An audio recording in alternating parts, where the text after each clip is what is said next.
adrenaline pumping with the most realistic sim racing experience in Malaysia. Here's how you can get started. Put on your best gear and your driving gloves to enhance your immersion. After our staff runs you through the safety briefing and basic controls, you're all set and good to go. Feel the incredible detail about virtual tracks with the motion-enabled bucket seats and direct drive wheel system, bringing you one step closer to the real deal. Come down to Raceroom Racing Simulators to test out the motion simulators today. Hey, can we give it a try as well? Oh yeah! Alright, let's do it guys. Alright, let's go. Whoa! So many! Hello everyone, welcome to the Raceroom Endurance Race number 2. My name is Brian. With me today, he's Asia's only racing driver to have competed in the British Touring Car competition. He's a multiple winner at the Super Taikyu race in Japan. He also debuted the Myvi at the Sepang 1000 kilometer race and won a coveted 10th place finish in his class.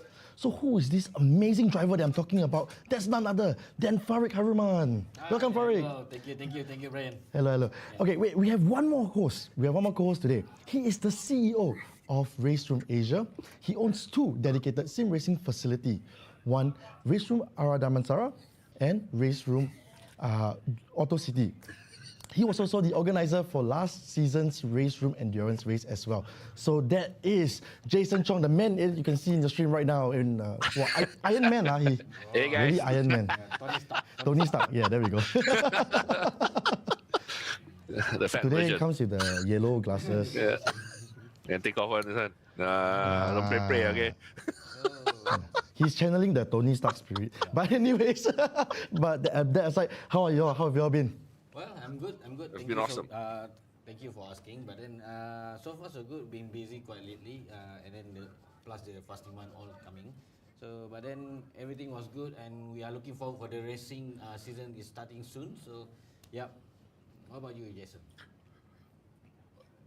Things are doing really well. I think Chinese New Year is just over, and we are looking forward for Ramadan month as well. Yeah, so this is the second race, and I think I see a lot of familiar teams as well. You know, race 1. I think a lot of teams are signing up again. You know, for race 2, and then I see a lot of new faces as well. And some have 3 teams, and then they swap drivers around and changing some strategy. This round, I think. Last round was a GT3 on Spa, and this time is the WTCR on Sepang. It's the front wheel drive is a little bit different from the last race. Really looking forward for it. Yeah, I am. But before we go into all the race 2 things, we had a very exciting race. Race 1. I remember watching you guys on the stream. I was like, I see 2 cars racing. Basically, MOL Dynamic and ERDE Motorsports racing. You know, at the front for the first 10 laps. And of course, unfortunately, ERDE Motorsports had some issues, and then MOL Dynamic just took the lead, had a very dominant win. Yeah, all right, so kampung, by far the margin, huge margin one. Yeah, exactly. So let's just recap the race from. Let's recap the results from the last race. All right. So Team MOL, as we said, they came in first with 89 seconds ahead of second place. That's in perspective. That's actually half a lap of Spa. So that's how far ahead they were. Of course, not that far behind. It's Team EVA, and of course with Team SHE in third. All right, so as with last race, our top team drivers will also walk away with some prizes. Our first place winner, they will get team medals as well as 8 all-day passes. Our second place winner will also get team medals as well as 4 all-day passes. And for our third place winner, they will also bring home nice team medals as well as 24 session passes. So what are these passes about, Jason? Maybe you want to just share with us what these passes are about and how can one use them? Yeah, they are all-day passes and they are session passes. Per session is like 10 minutes per session, and basically that's 30 ringgit per session. Usually you come and spend and things like that. You know, an all-day pass is like only available in Malaysia currently. It's like an all-you-can-eat kind of concept where this is all you can race all day. So basically you sign up per person 150 ringgit, you know, you get a wristband and then you can basically race all day, you know, taking turns, of course. You know, if there's a lot of people, then you have to make your queue and things like that, but nevertheless you can race more than, you know, your normal just pay by sessions and things like that. And I think in Malaysia we have the most affordable prices right now. It's the most convenient. So racing in Malaysia, if you are from other countries, you come to Malaysia, you enjoy the best rates. Yeah, currently this is an initiative where we can want to build the community in Malaysia as well. So these passes, the top teams will get 8 all-day passes. The second team will 4 all-day passes, and then 24 sessions for the third team. And everyone else has some passes, some sessions as well. So everyone wins. It's like opera. You get a prize, you get a prize, you get a prize. Everyone get a prize. Yeah. The action where they move the money. Everybody get a pass. Everybody get one. Okay, you already told us what car we're driving today. You told us what track we are going on to, but let's go talk about the car first. They'll be driving the WTCR car pack from the 2022 season. Jason, maybe can you just tell us how are the WTCR cars on Raceroom, and if there is a popular car, do you think all the drivers will choose it, or all the teams will choose it actually? Yeah, I think the WTCR car, they are all front-wheel drive, regardless of the brands. Audi, I think there's Audi, there's Cupra, there's Honda, FK7, and all that as well. So the WTCR series is the World Touring Car Championship that's going around, right? And it's all front-wheel drive. For beginners or people who want to get used to racing, I think a front-wheel drive car is, I would say, the more learnable, or the first type of cars that you should get yourself into. Yeah.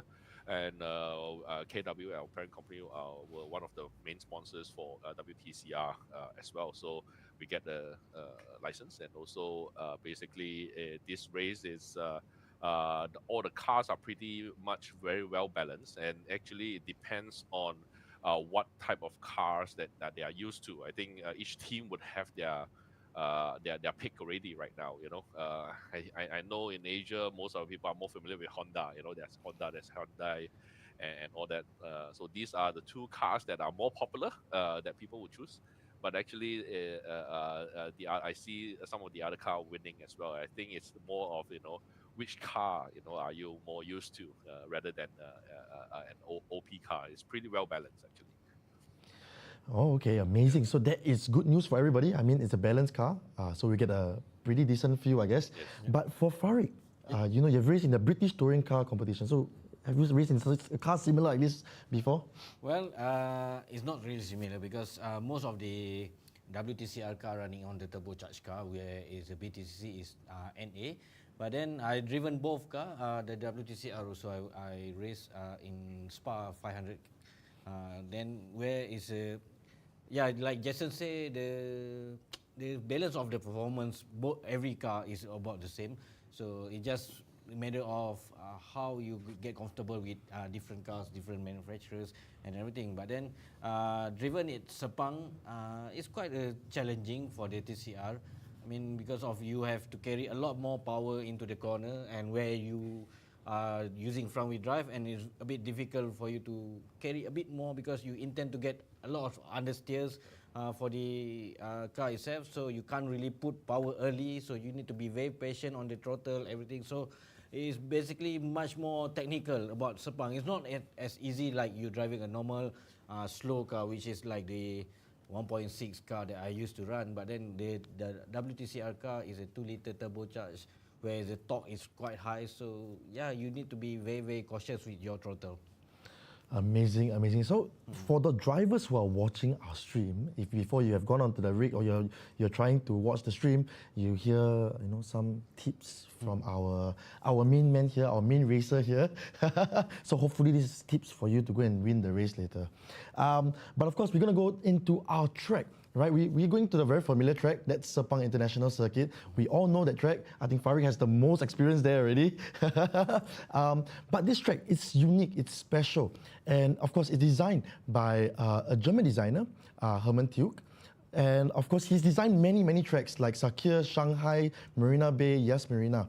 But what's amazing about this track is that it's a 5.543 circuit, 5.443 kilometer circuit. But what really stands out for this track is that it has very flowing corners and very, very wide straights. So if you look at the track map, you will actually see the back straight and a very nice long pit straight. So the back straight is 0.943 kilometers, And of course, there's a very, very tight hairpin before they go onto the pit straight. So this is going to be a very, very challenging track for all our drivers. And of course, this is home to MotoGP. It's also GT World Challenge Asia, as well as the Porsche Carrera Cup Asia. So Farid, I mean, like I said, you have driven on this track so often. What do you think are the difficulties on this track? Well, the difficult is when you want the tire out very quickly. Like the front-wheel drive car, you always have the tire wear on the front is too fast. And then with the turbocharge, so when your tires start to worn out, it's very difficult for you to get a very good exit during outside the corner. So then you need to be preserved with your tire and just be cautious and try not to push at the early stage of the race. So then maybe for you to get a better exit, better race towards the end of the race, because this is a endurance race, and normally endurance race people are trying to go attack in the early stage. To me, it's not necessary, and it's very good that you can just preserve a bit of your tire and then just play with it. Yeah. All right, so more tips for our drivers today. But just I have another question for you. You know, we have gone to Sepang, we're going to Sepang. How close is Sepang on Raceroom to the real life track?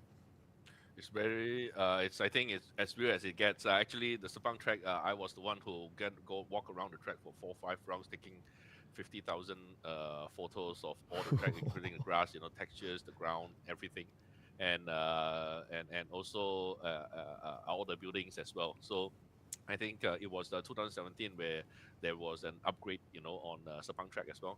The turn 15, I think there's a 1 meter elevation and things like that, and also a few.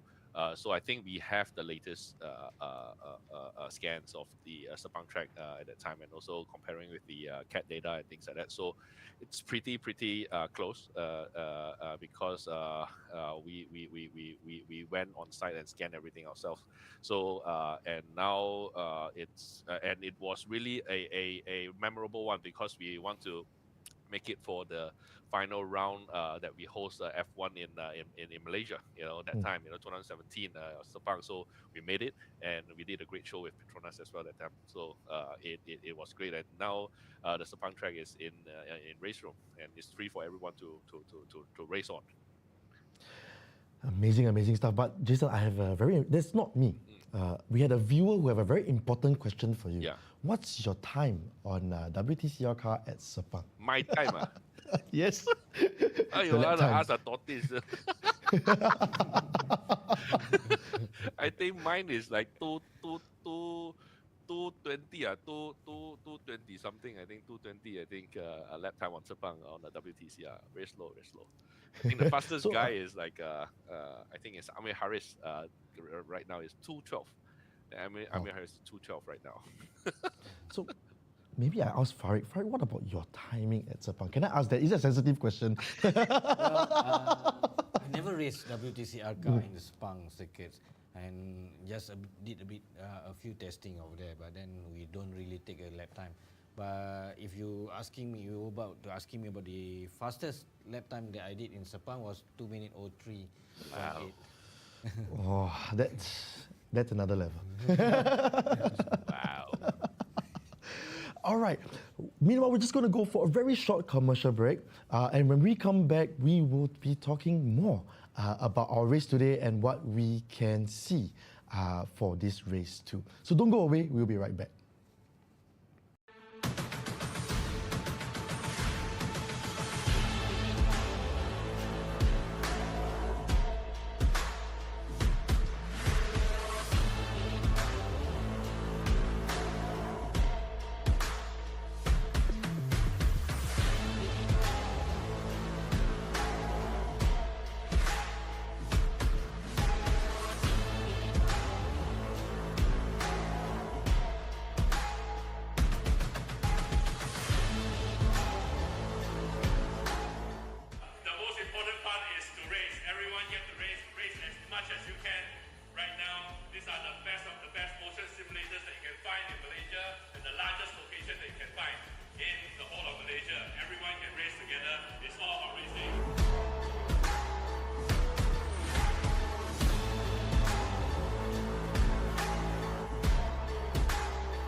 your adrenaline pumping with the most realistic sim racing experience in Malaysia. Here's how you can get started.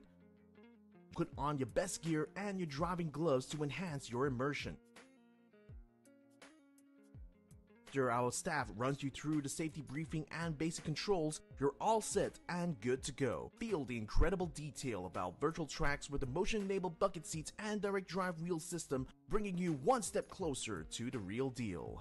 Come down to Raceroom Racing Simulators to test out the motion simulators today. Hey, can we give it a try as well? Oh yeah! Alright, let's do it, guys. Alright, let's go. Whoa! So many! Welcome back, and you're watching Raceroom Endurance Race, well, with Brian, Farik, and Jason. I saw a comment just now before we went for an ad break about my lap time. I don't remember my lap time. It's been a while since I did WTCR, but I'm pretty sure I'm not that fast. I'm pretty sure I'm very slow. 2:20, I think, sounds like a decent timing I did. But it's been a while. It's been a while. I'm sorry, Jason. It's been a while since I've done Raceroom as well. So I think it's also time for me to get back into a little bit of driving and on Raceroom. But look, with all these things that we know the car, we know the track. Now it's also an endurance race. So what do you think? What else is important? I mean, this is a live event. They're going to be doing driver swaps on the rigs itself. So what process must the driver and the team have when they want to do their driver swaps, their planning, their pit strategies and all that for Farid? Well, to me itself, it just the important thing is to manage the time for each driver. The stint driver, the fast driver need to go as long as possible in the stint. You don't have any time limit for each driver. So then I think the strategy here is to let the fastest driver to drive as much as possible, and then the other driver need to be on the track and then try to preserve and reserve the position itself. So to me, the key now is the teamwork itself. So you can have a very fast driver, but if your teammate is not that fast, then it's pointless also. So what you wanted here is to be quite equal among the teammates. So that's where you can get a better finish for the race. Oh, okay. That's very good strategy planning. I've done a little bit of endurance racing. I wouldn't dare say I do a lot. But yeah, that sounds very good idea for me. I'll take that back now. I'll go and do it in my next endurance. But Jason, with the rigs there and with all the drivers being there, what benefit is it for the drivers and teams, to just do an endurance racing there at location, rather than do it at home and do it on their own? Yeah, I mean, on a location, it's live action. You get to be with your teammates, and of course, the difference is that while you are driving, you have 3 guys breathing down your neck behind. Trying to make sure you don't make a mistake where and they are not really helping if they are breathing down your neck. But that's basically it's just training on your focus, and that's why most of them will have their own headphones and things like that, to get to be able to concentrate on the race and things like that. But the fun is actually, that's where the drivers would discuss among themselves, the strategy, how they are coming in, things like that. And maybe that day, one of the drivers is not really doing so well and things like that. Then they have a different strategy, and then basically get the other drivers to get in earlier or pit in earlier and things like that, and get make time. So, and for teams that have like 2 cars or 3 cars and things like that, then maybe they can do punching the wind and things like that, and then basically get themselves ahead faster and things like that. So these are some of the strategy, that is making the endurance race more interesting. And this, I think, also because racing has been a very selfish sport, because everyone for themselves, if you are only driving your car. But endurance race is where you kind of share your notes with the other driver, where you might be competitors or enemy or and things like that. But when you are in a team, that's where you share your knowledge and things like that, and say that this is how I beat you. So please, do this race and things like that. I think it's a good dynamic where we and a healthy one that this has created. Amazing stuff. Now we're going to move on to a next segment. I understand from Farik that there is actually a driver search program coming up. We talk about all this racing, we talk about all these things, but now there is a driver search program. Maybe Farik, you'd like to share a little bit more about it. Well, in EMS Racing itself, for us, we are doing a driver search for this year racing, and then it's just like last year, but then this year we improvise. We have a race room on board. Thank you, race room, and also AES as well. So the format will be like we start with the race room itself. We for the best time, and then we will pick up among 40 drivers for the best time. And then they will have race in the sim racing itself, and then the best 20 will go to the AES go kart race series. So they have the 20, and then every round of the go kart session we eliminates them, and then to get the end, we want just one driver to be. And I mean, looking at it, maybe it's not logic because you only want one driver that you need. But then to be a driver, what we are looking for is just a driver like what we want, a new faces, like someone like Aiman Haziq or Amir Haris. I mean, they are now a successful race driver, and then now we try to look a new faces to be on board together. So then creating the new opportunities to new faces to come up. And then what we are looking at, the driver itself. So I mean, yes, quite many people can drive fast and quick, but to be able to sell yourself, to speak to the sponsors, to do a PR is a bit difficult. I mean, you need a lot of practice. Even me during my days in Petronas itself, we have a special training to handle all the PRs, everything. So you're not doing anything silly, anything that sponsors are not happy, because the end of the day is sponsors that you really need to take care of, because they are the one who really helping you out to make your journey easy for you. So then we are looking a new driver, but then again, it's not just to drive fast, but you need to be able to do what a professional race driver doing, good in terms of the driving, preserve the car. I mean, relation with the mechanics, the team itself, because without teams, you are nobody. Because in racing itself, sim racing, yes, you are racing by yourself, but if you come to the real world, you need to be a very good relationship between your teams, because without the mechanics, you are nobody, man, because they are the one who responsible to do your car, to set up everything for you. And then of course the sponsors itself. So it's quite a lot things for us to do, to study. I mean, it's not just fast, but that's the whole package that we were looking for. No, Jason, let me just ask you, what do you think the importance is of starting this driver search program with the sim racing, rather than just throwing them into the karts or throwing them into the real driving in itself? Yeah, I think for this driver search program, it's really, really awesome. I think this provides sim racing, or this sport, or this interest, or this hobby, rather, a progression level where it's going somewhere. It's not just playing games, or at home and things. And the simulator racing is not really a game. A game, it's basically like in the arcade, you have one or two rounds, and then you have fun and things like that. But simulator racing is more than that. Every skill, every breaking point and things like that, it's hard work. If you don't like the sport, it's not enjoyable at all. But this sport has become more and more apparent, and also growing very widely right now, because the technology right nowadays, there is such technology to support it.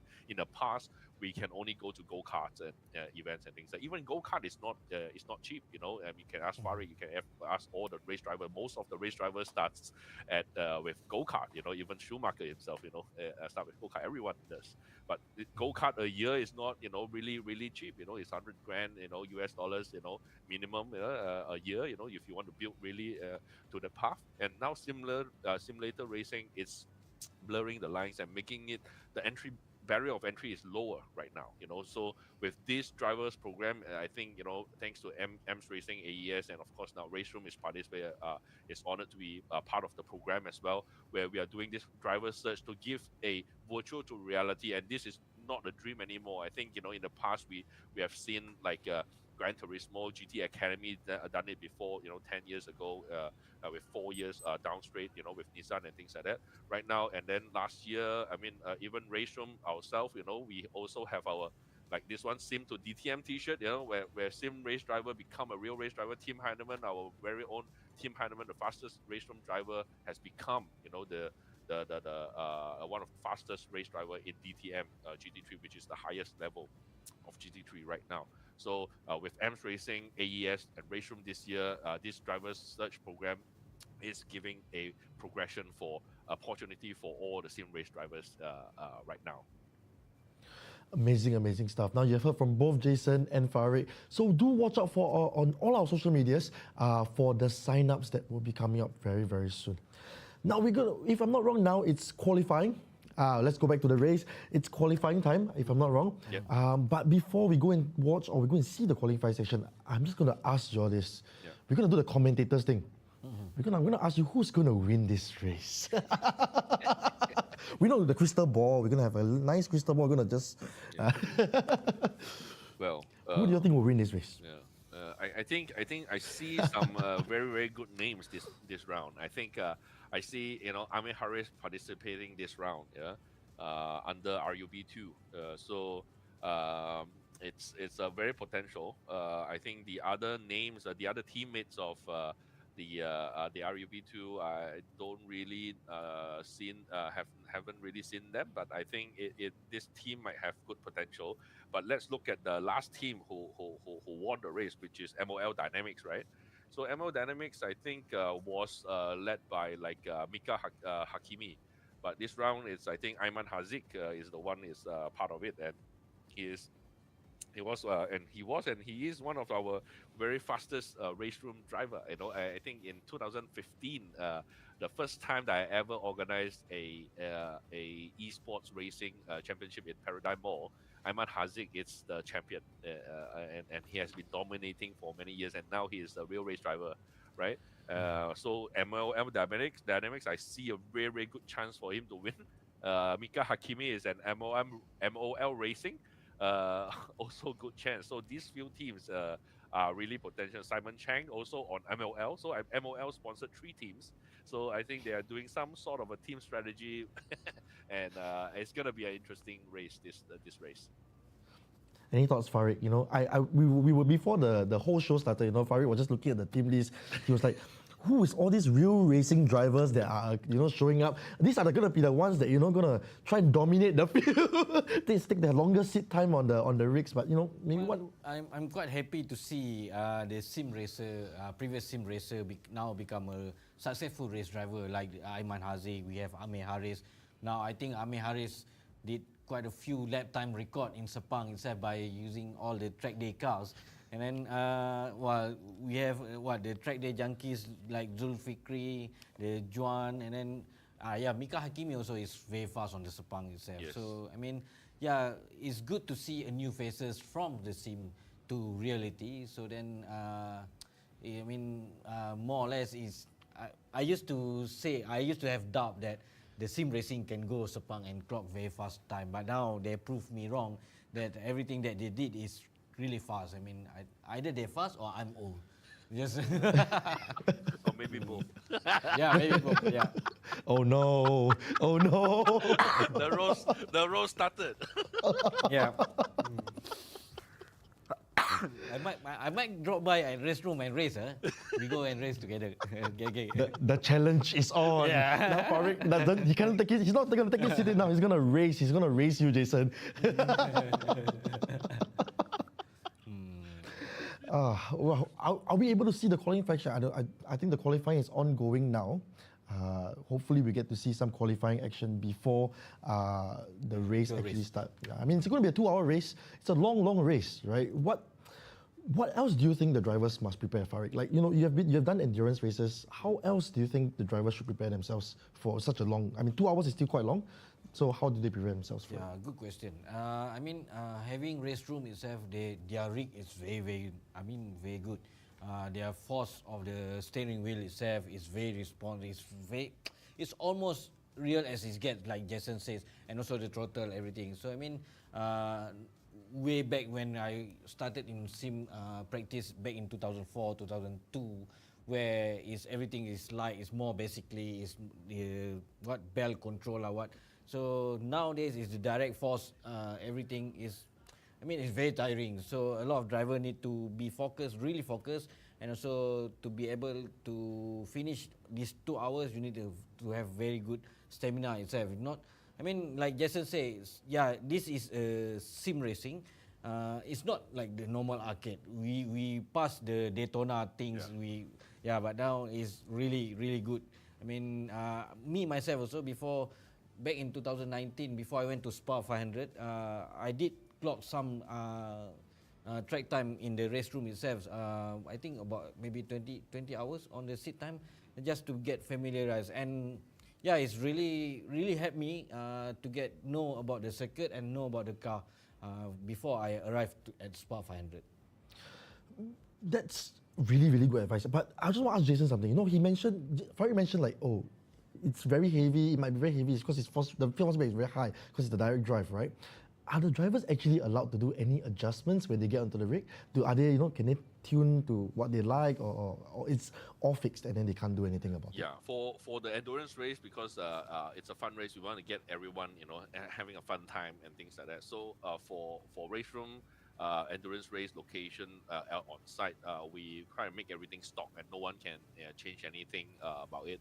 And we can have a different category in the future where we can allow them to tweak their settings and things like that. So we have a lot of them ongoing online races already, and people who want to tweak and things like that usually are more familiar with their own gears, and then that's where they tweak their own gears, they tweak their own setup, car setup and things like that. For the location itself, we try to keep everything stock so that it's more a race of their skills, instead of the tuning and things like that. So try to make everything a bit fair so that there won't be there will be minimal complaints, at the end of the day as That's well. what we want, isn't it? Because I feel some might feel that I don't know how to tweak. Then I might not be able to win. Because but if everything is stock, then it's a matter of your driving habits, and how you handle the car. So I think at the location so far, I think it's been going well. Unless someone want to give a feedback, let me know. Well, the door is open. Well, so that means basically anybody can have a chance to win. I mean, doesn't mean that they are real racing drivers or they have a lot of seat time on the sim. Anybody who are naturally fast can have the opportunity to win this race as well. Correct. I'm just looking through the list again. I actually see a all ladies team. Their names look a little bit familiar. I think they actually participated in AES Go-Kart last season as well. But actually, for Farid, let me just ask, how do you think Go-Kart will translate into real racing? Where's the skill in there? Because sim racing, we understand, right? We talked about it. We get to go to the track, we get to go Sepang. So we want to go drive Sepang, we go Sepang. We want to drive Spa, we will drive on Spa. So what about go-kart? Where's the importance of go-kart? I mean, the go-kart itself will teach you a lot about the racecraft itself. I mean, the way how to overtake, how to tackle traffic, how to manage your tires, and then you can't really drive a go-kart at Sepang actual racetrack. But then having a small track like what we had in quite a few in KL and also JB, I mean, most of the racing that AES, I race with AES for 2 years. What that I learned so far is how you manage your time, how you manage your tire, your fuel, and then the way that you want to overtake, the way to plan ahead. Instead of you want to overtake at the first corner, maybe you can just plan a few corners before and then just start to attack at the last where you want to overtake. So to me, is really teach me how to plan ahead about my racecraft, even though even also with the defensive line and everything, so it's quite okay with the go-kart. Yeah. That's where everything line up. Hopefully now you understand why we go from sim racing to the go-karts and then of course finally race on Sepang. Now on your screens we can actually see the qualifying session ongoing at the moment. Yes. If I'm not wrong, that's I cannot really see who that is. That's Super 2. Super 2? Yeah. Yeah, Super 2. Yep, Super 2. Correct. Yep, Team Super 2. They looks like they're currently in first place. Yep. And also, I think you're wondering why there's no other cars around. I think Raceroom has something very special during qualifying.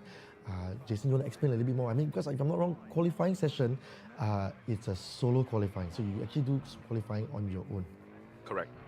So you have solo qualifying and things like that, and the broadcast will actually focus on whoever that is qualifying is in the race and things like that, and then you on the left top left corner you will be able to see each and everyone's latest qualifying time. Once they cross the first finish line. I think Super 2, it's Zulkifli Wadi, which is a very veteran sim racer driver as well. I think with Idan, these are very familiar names. I think this is also Super 2 is also a very, very potential car to win as well. You can see on the left right now, top left, you see the people that already qualified for their lap. So looks like MOL Dynamic again is the fastest lap time with MOL Racing on the second. On the third, it's RUB2. So RUB2 is Amir Harris. Not surprising. So these are currently the top 3 lap times that are being set right now on this race 2.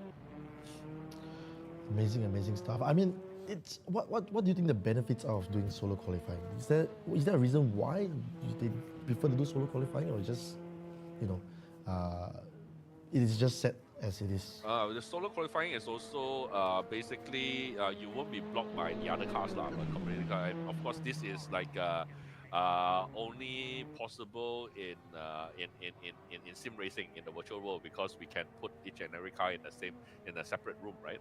So if it's like real life, you cannot afford to have like solo qualifying, because all cars has to run. You only have like 20 minutes, and every car has to be there, and you just clock your fastest lap time as possible. So 5 minutes is there's not enough time to do like more laps. So I think right now the qualifying result is out, and MOL Dynamic is number 1 on the pole position, followed by MOL Racing, and then RUB2 on the third. Then Super 1, EVA, Autoholic RUB, T1 SHE Super 2, Fei, is it? Fei BB. Okay, Fei BB is 11th. MOL Essence on the 12th, private tier. Our ladies team. We have a ladies team, and it's by the way, it's International Women's Day. Yay! And Team Tiger Racing, and last but not least, ESI Racing Team. Farid, just want to ask, how important is it to start on pole position? I mean, for the endurance race, it's not really important. You can't really win the race by the first corner, but it's helped you in terms of the your building your confidence levels up among your teammates as well. I mean, to have a pole position, you have more confidence level to start the race, and where you know that the others is slower than us. So now we are about to start race. Yes, we are about to start the race. I think we start to see the 5 flights here on we top. go. All right, there we go. 5 flights are out, and we are off racing. We are on board with MOL Racing, following very closely behind MOL Dynamic.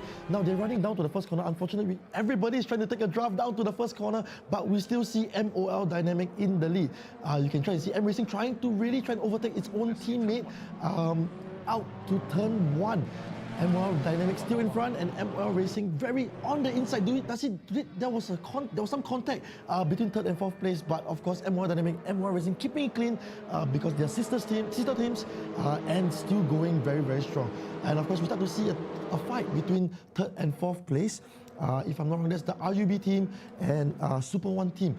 Down turn 3, down the inside, but is he in front? Is it enough for him to overtake? No, they're not. They're rubbing. This is what we call rubbing is racing, right?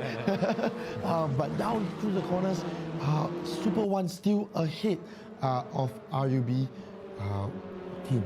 So that is still a very, very competitive race among everybody. I mean, like we say, it's an endurance race, right? It's going to be 2 hours long. Anything can happen in 2 hours, and someone overshot that corner. Took the braking too late, I suppose. But third and fourth place still fighting it out really, really hard. And let's go Privateer. Privateer, you have very, very strong cheerleaders here wanting to support you, and they're watching the race. So, I mean, look, MOL Dynamic, MOL Racing, they're sister teams. Is it worth for them to fight for it? Well, I mean, they have some egos between the drivers. I mean, they want to show the others, even though they are teammates. But then, I think they are fight together, but then at the same time they still play safe between each other. So they still respect each other. The space, everything. So to me, it's very good to see them to fight together. But then again, they need to be very cautious about the space of each other. Amazing. I mean, RUB Team 2, I think that move down turn 13, boy, if I remember correctly, was really, really clean. I mean, barely any contact.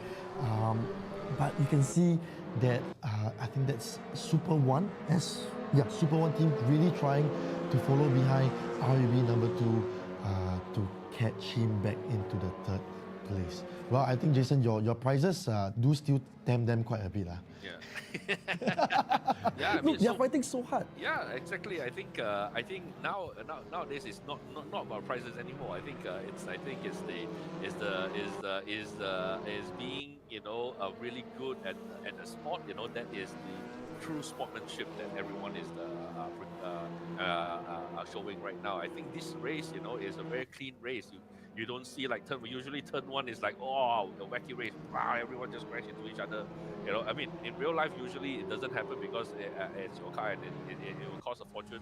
In sim racing, people tend to take a little bit more chances, because you don't really need it. It doesn't really hurt you financially. But you can see this race is really clean and everyone is really jaga their distance among each other, and I think this is it's gonna be a really, really tight and really, really nice race.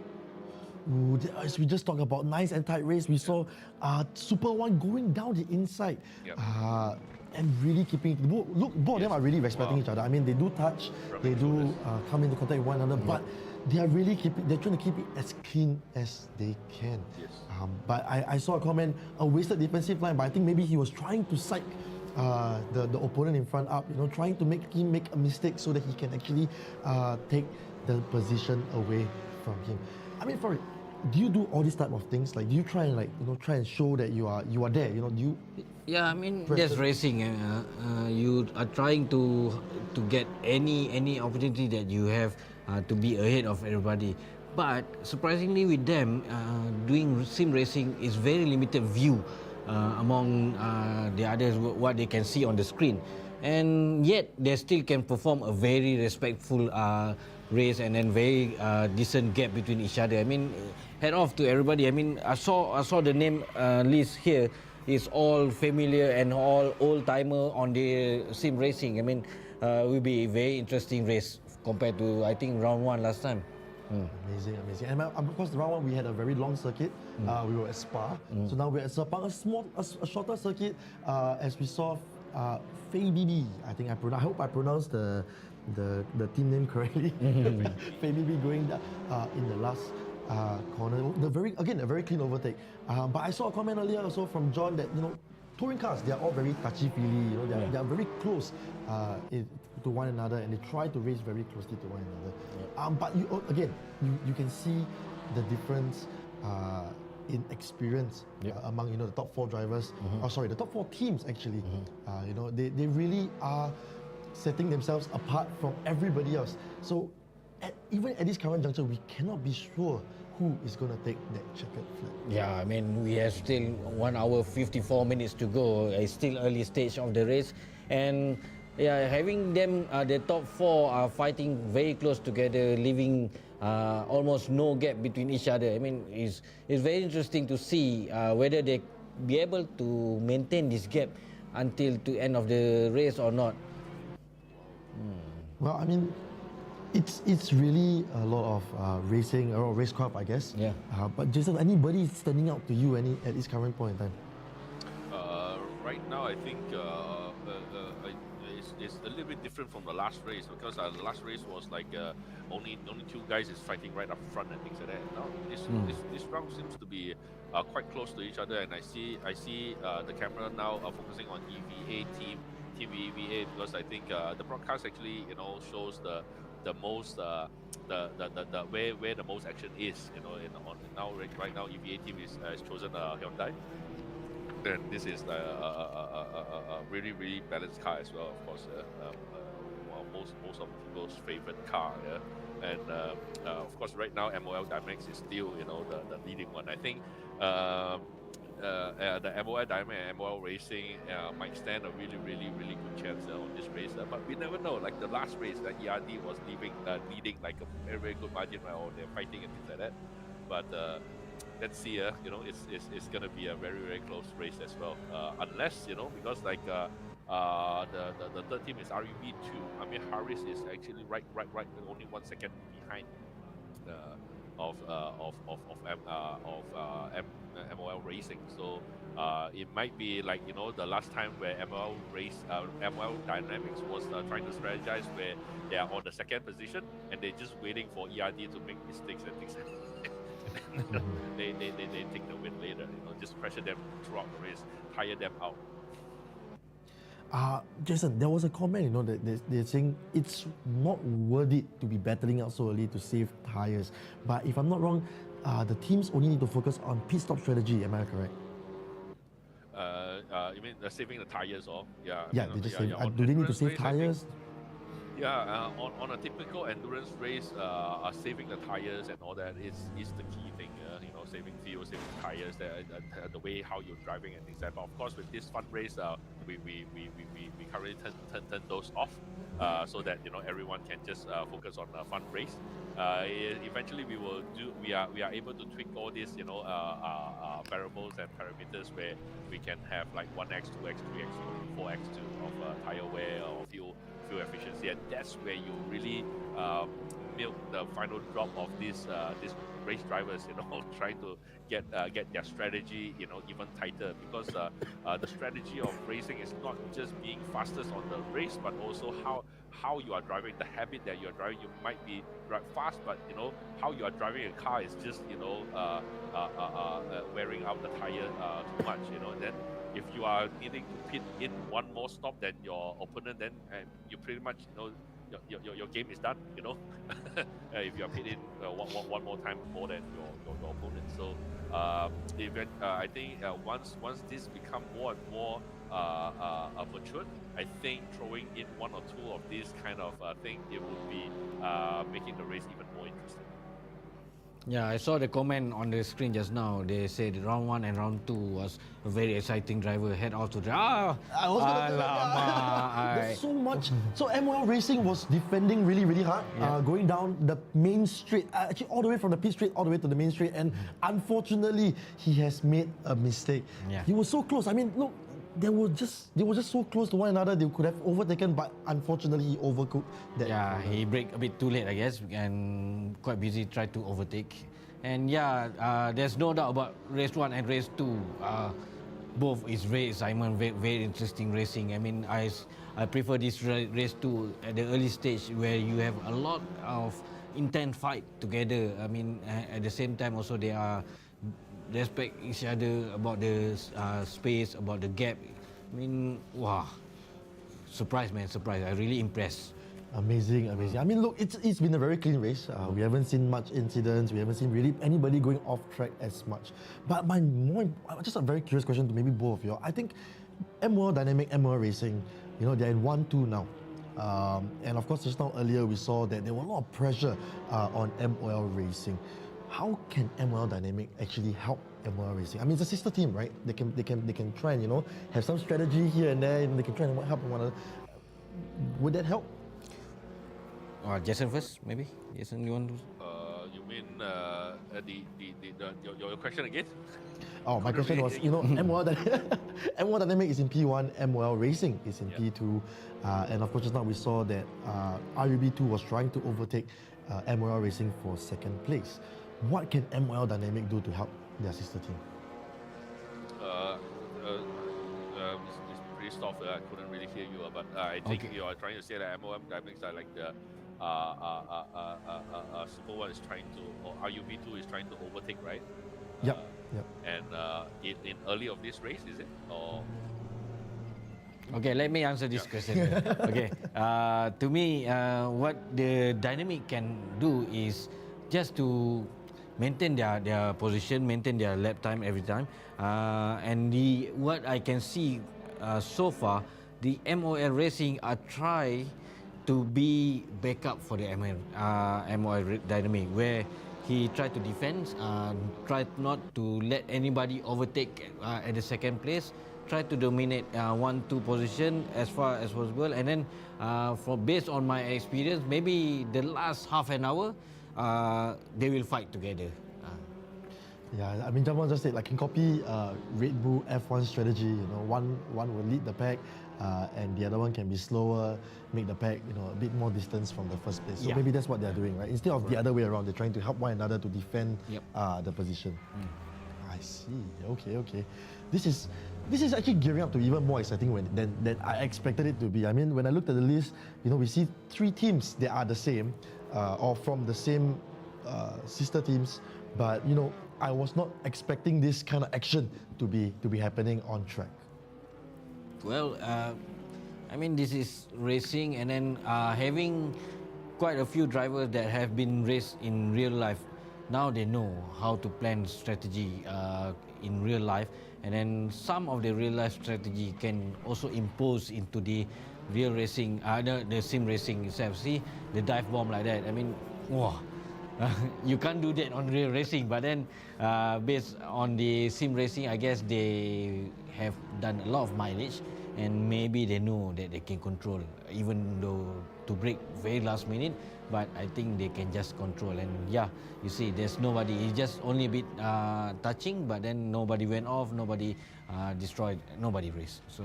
I mean, that dive bomb move was quite insane, right? I mean, look, they saw I think T1 Bombers trying to fight for 6th place, and Team Eva actually saw the opportunity, took the place, took the corner, and well, like you said, dive bomb. But you know, really nice move by all. I mean, there's so much respect going on track amongst one another. So this is really a good race to watch. Yep. but I think that's at the end of the day, that's racing. That you aim for the gap. You always aim for the gap. You know, if you are not aiming for the gap, you know, then you're not racing. Of course, I think that there is also a different culture of racing between Asian and European racing as well, as I can see, like even in the European racing, they are a little bit more aggressive. They take more chances, and basically, at the end of the day, it's like of course the dive bombing is not really encouraged. Yeah, but as long as they are not touching any other cars and things like that, then probably it's okay. But of course, on a virtual car, there's less risk. You know, no financial risk. You won't be scolded by your sponsors or disappointing your sponsors. Then less risk there. But in the end, if you are a race driver, you aim for the gap and you take that gap. That's supposed to be the way. It's remind me back in 2004 when I just came back from the BTCC. What you are saying, Jason.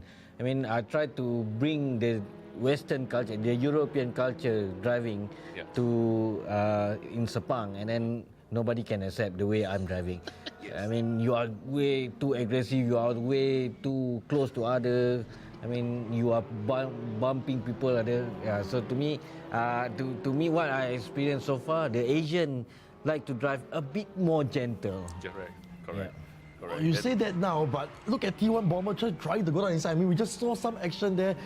And you know, he was just trying to, can we say an eye for an eye? Trying to give back the same the same dive bomb action. It matches their name, yeah. T1 Bombers. Yep. Actually, that's where they got the inspiration from, you know. But I think T1 Bombers, isn't it Turn 1 Bombers, Turn 1 Dive Bombers? But look, I mean, how much difference can there really be? I mean, aggressiveness is one thing, right? You want to try and maintain your lead over the next racer. You want to try and make sure that you're always in front. Oh, and They both gone off. they both gone off. Well, I guess they were fighting really, really hard, And forget he won- about breaking point. I mean, look, the WTCR cars are much different from any of, even from last race, right? The GT3 cars, because these are front-wheel drive cars. So braking, if they remember to try and brake like a GT3 car, then that's where they will overshoot Correct. their braking point, and then we see things like like them going about the last corner. That's why it's very important for you to keep your breaking point every time. It's the same. I mean, yeah, you are fighting together, but need to remember that your breaking point where and exact for you to brake, because if you miss by a few meters and then you can just went off, because most of the driver now are doing their on their limit of the breaking point itself. So that's why you need to remember, if you brake at 50, you need to brake at 50 regardless how close you are running together or what. So just to be on par, need to be on par every time. I mean, look, there's this idea of the inside line. You can brake a bit later. On the outside line, you have to brake a bit earlier. Am I right? Yeah. But so with that in mind, I mean, and you're fighting through that corner. So how important then is that 50-meter mark for you? Because you're on the inside, right? You want to try and brake as late as possible over your opponent. So where Correct. does that balance out? Correct. You need to remember also, if you in the inside during your fight, maybe you are slipstreaming the car in front, and then the speed you are carrying is not the same as like before. So you might be faster by 5 km per hour or what.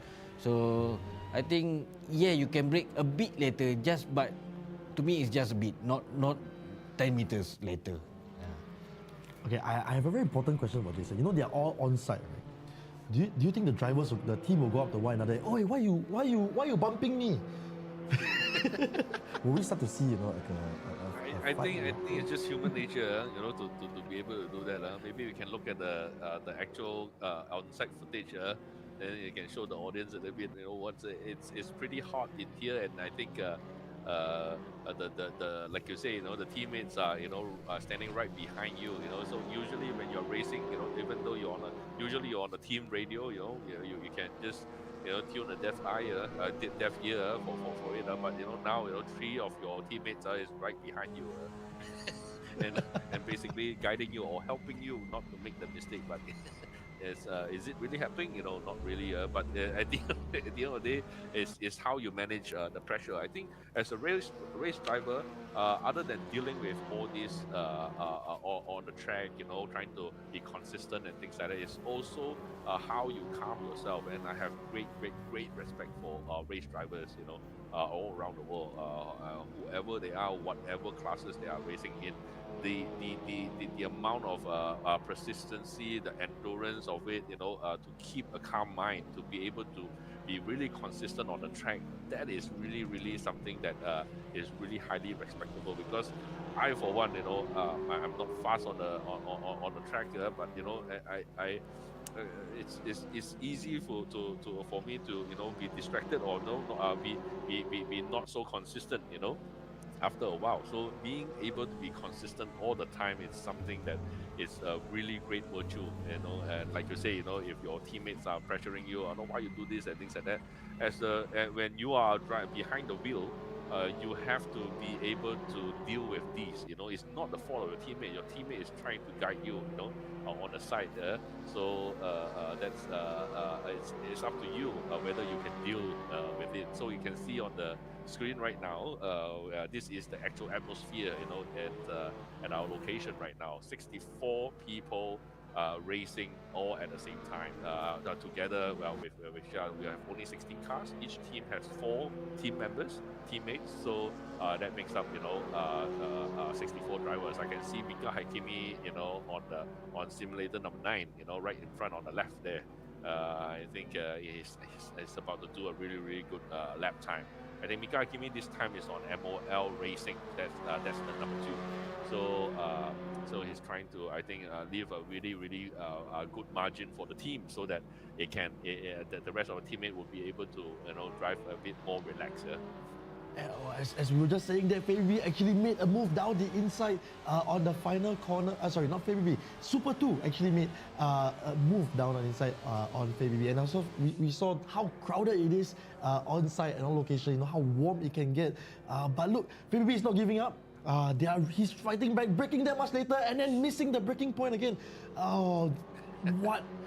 I mean, look, it's just human nature, like you said, right? They just want to fight. They just want to make sure that they get in front. And of course, now we see RUB2, Team RUB2 back in 4th position. So I just want to do a quick rundown. We have MOR Dynamic in 1st place, still running very well, happily. And of course, next is MOR Racing, followed by Super 1. Next will be RUB Team 2, followed by, I think, Team SHE. And then RUB Team 1. Team Eva, T1 Bombers, and of course, Autoholic Garage. And of course, we just saw Super 2 rounding off the top 10 races, or top 10 teams of this race. Well, I mean, look, RUB2 has made a lot of position back to try and get back into the top 3. I think, if I'm not wrong, maybe this is where Amir Haris is. You know, he's trying to fight and make sure. It's only 0.16 seconds behind of Super 1. That's like already touching the bumper already, you know. Yeah, I mean, we saw some bumper touching earlier. But you can see that very nice move. Very nice move.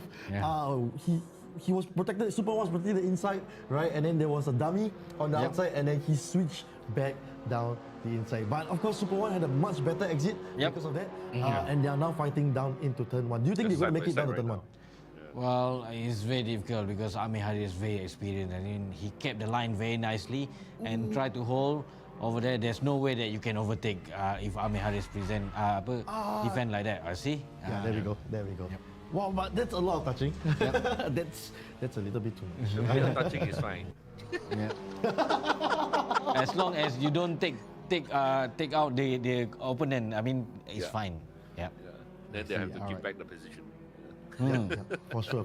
I mean, look, while the two of them are fighting, 5th place is so close behind. He's just waiting. Right? He's just waiting for the time to come, and then next thing we know, if the two of them miss their breaking point again, and P5 is Team SHE, if I'm not wrong, you know, they're gonna get 3rd place back again. Correct. Team SHE is just 0.4 seconds behind of Super 1. So I think this is like a nice close to each other. You know, I think both of them is trying to. I mean, Super 1 is trying to maintain the 4th position, and then SHE is trying to take the 4th position. I mean, he can even take both, right? Correct. You know, and I agree exactly with Noah and John. You know, that was really a good move. But we see a mistake. We see a slight mistake done by RUB2, and now S1 is down, breathing down. Sorry, I had so much action happening on track. They are just trying bumper to bumper, going down the inside, trying to make a move stick. But, you know, still touching, but still keeping it very clean. I mean, if you see racing like that and you're in 5th position, will you try and stay a little bit further behind for it? Will you want to just watch the two of them take each other out and then, you know, there you go, I have 3rd place? No, I mean, to me, myself, especially in the endurance race, I just to keep a bit distant between and let them to fight and then try to take opportunity when you can. But not... to me, myself, I'm not going to interrupt their fight. Let them fight, and I just try to take the opportunity if they have. Yeah, in fact, they are tripping each other like what Noah was saying, and then we see 1st and 2nd place just breaking away. Everybody. Yeah, correct. But look, RUB2, I think, behind the hands of Amir Haris, has so much experience in defending. He's keeping a very good line, right? I mean, he's really making Super 1 work for it. And of course, we're not going to discount Team SHE. They are really trying to take the fight even to Super 1 as well. And that might give RUB2 the relief of pressure that he needs to break away from this 3rd, 4th, and 5th. To me, myself, if I was the super team behind the Amir Haris, I will not fight. I try to follow as much as possible to be able for Amir Haris to close the gap to the third place, to the second place. So that's mean we have more opportunity to be to fight against with the second place. So try to be as close, but not interrupt the driving. Not try to overtake. You just try to follow because it's a long race. You still have 1 hour 33 minutes to go. I mean, why so rush? Yeah. I mean, look, you want to try and be in front. You want to try and break away. But of course, there was a question, if that's the case, should all these three drivers just be following, try and get the slipstream from one another, and then they again catch up to both MOL team in front. Would that work? Well, yeah, because what I say is, by fighting together now, you will let the both MOL team run away from you, and it will destroy your chances to get 1 and 2 position. But if you try to carry and try to follow the in front of the car and try to close the gap between 1, 2, 3, and then there's where you can get a chance to be on the podium. And as we said, that Team SHE actually made the move down the inside because I think, if I'm not wrong, we saw Super 2 missing the breaking point, and of course now Team SHE is in P4. I mean, Jason, would you follow or will you just try and fight your way through? Jason. I couldn't.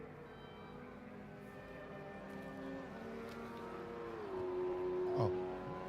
Hello, Jason, are you there? Can you hear me? Yeah, we Okay. can hear you. Can hear you? Because what Brian was asking, whether you will try to fight or you will follow the car in I front. always try to fight. What? So we see, he's the aggressive driver. Yeah.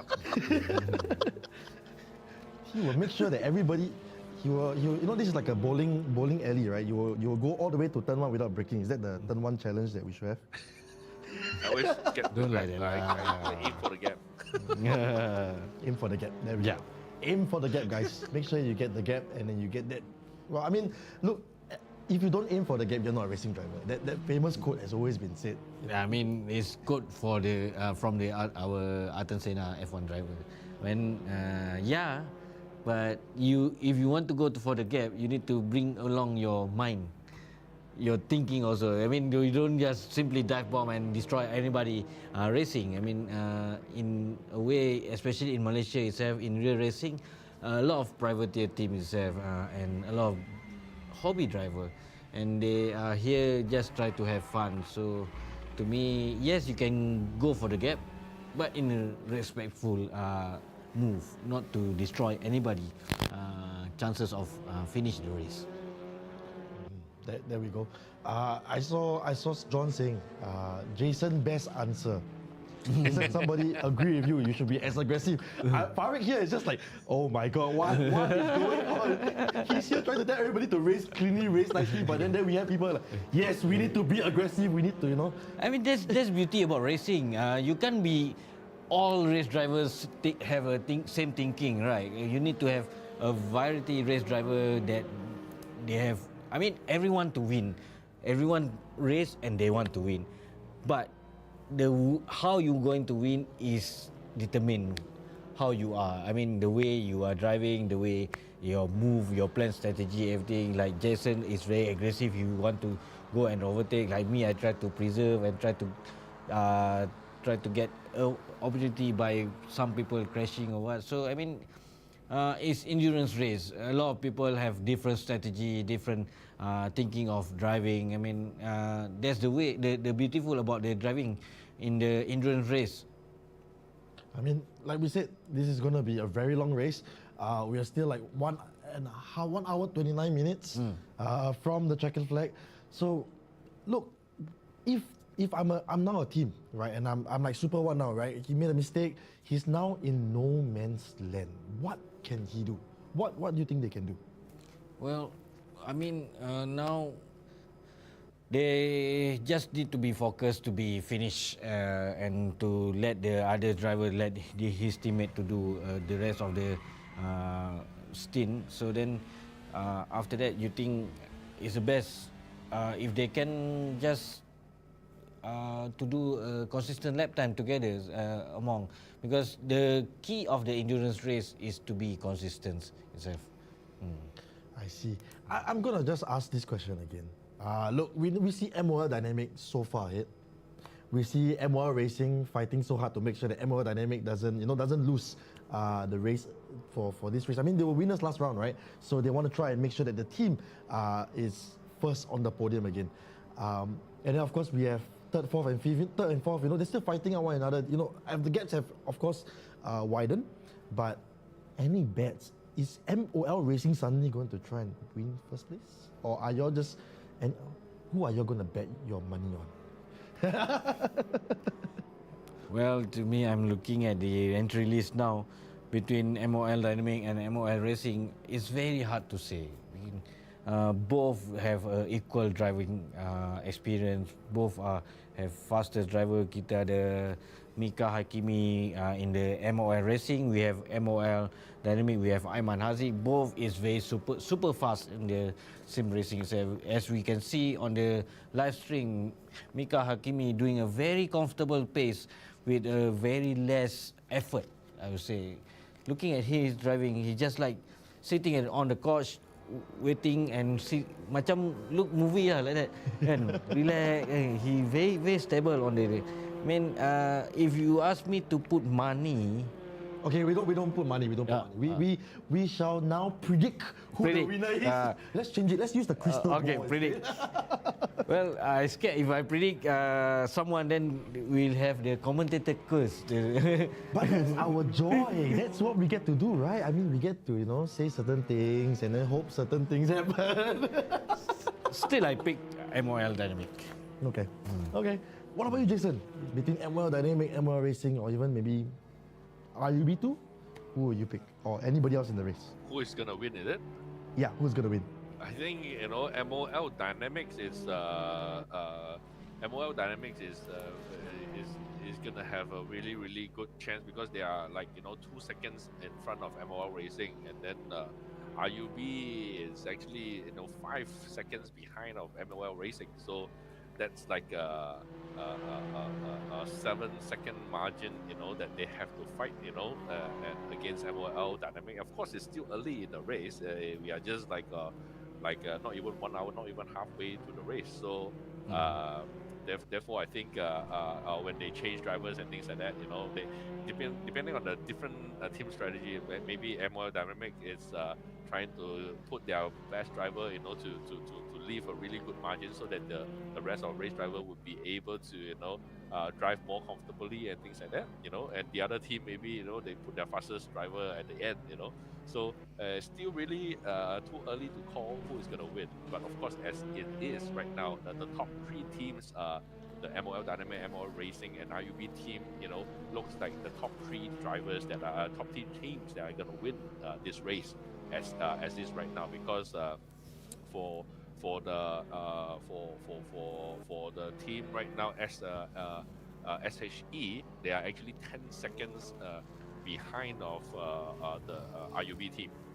So that's even a bigger margin, not likely, but this is an endurance race, so these margins are still manageable because pitting in, swapping drivers and things like that, there might be a slower driver.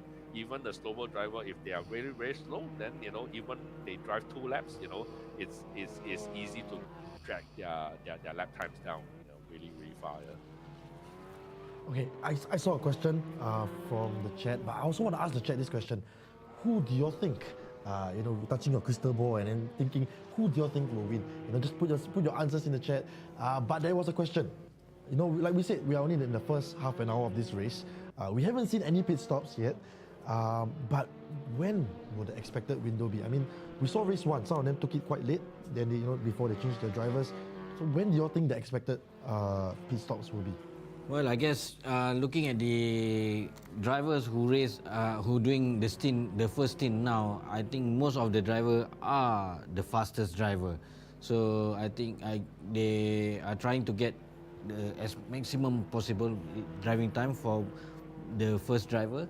And I guess dalam masa about anytime soon, like 5 minutes, and then they will swap drivers. And I think one driver need to do the minimum stint about 40 minutes for the fastest driver, and the others will just follow whatever the position are.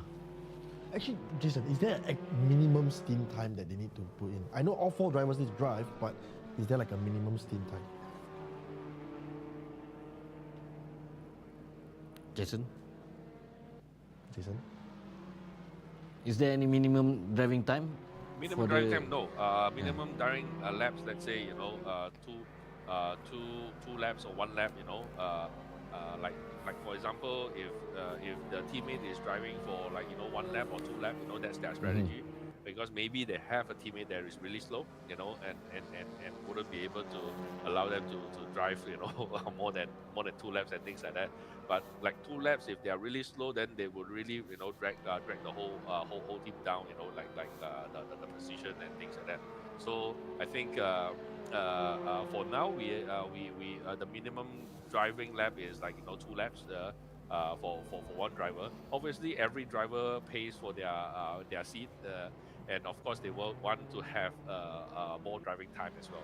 You know, they want to have more driving time and things like that. If they are just participating, you know, just to drive that 2 laps, you know, maybe not really, not really worth their entry fee. But if they are coming in as a team, you know, so. And maybe the guy is just wanting to, you know, experience the endurance race. Maybe that's the strategy, you know, or maybe that's the reason why because you need definitely four guys in a team to race. So maybe, you know, sometimes they wouldn't be able to get the driver that they are looking for. So they get one driver, you know, that's not too slow, you know, just to drive 2 laps. But eventually, you know, when we want to make things a little bit more interesting, where I think there's a crash, you know, ladies team crashed into who? This is who they crashed on the ladies team crashed on to Privateer, is it? I think they crashed into Privateer or Fei BB, I think.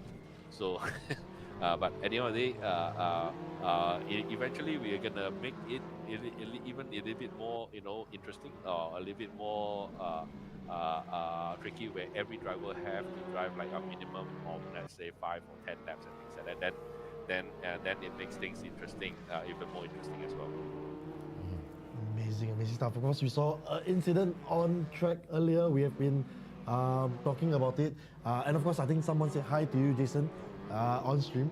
Someone say hi to me. Jason, another question that is from the chat. Any penalties for the crash? Penalties right now, it's after race, if there's protests and things like that, then, you know, I mean, Jimmy and the stewards will look into it. Currently, we turn off the flags and also and all that for this fun race, because I think, you know, I think last year in the first race we actually turned on the flags and flagging system and things like that for people who are not really used to it. Then, you know, and especially for new drivers or new people, it might be a little bit more too intimidating, you know. So of course, we try to induce that culture step by step, bit by bit, because there are a lot of very, very serious races out there already, you know. So and this one we try to make it, you know, very, very easier for people to really get into the sport. And basically, we if there's any protest, then we will look into it. Then basically, you know, their protest, then Jimmy will look into it and things like that. But we turn off the flagging system at the moment for the AI flagging system and things like that, just to keep things smooth and easier for during this kind of fun race. Wow, and I mean that's good. But we see somebody go off track, coming back onto the track, you know, just bumping into Team Ava. That's a little bit unfortunate. But I wonder who that team is. And he crashed. He crashed. It was a big crash. Oh wow, I can't see who they are, but don't really see anybody dropping down the order. I thought I saw Team Tiger Racing actually doing a pit stop. I mean, their pit stop is basically they have to be on the right side of the main straight. Am I right, Jason? They slow down and then they change the driver. Correct.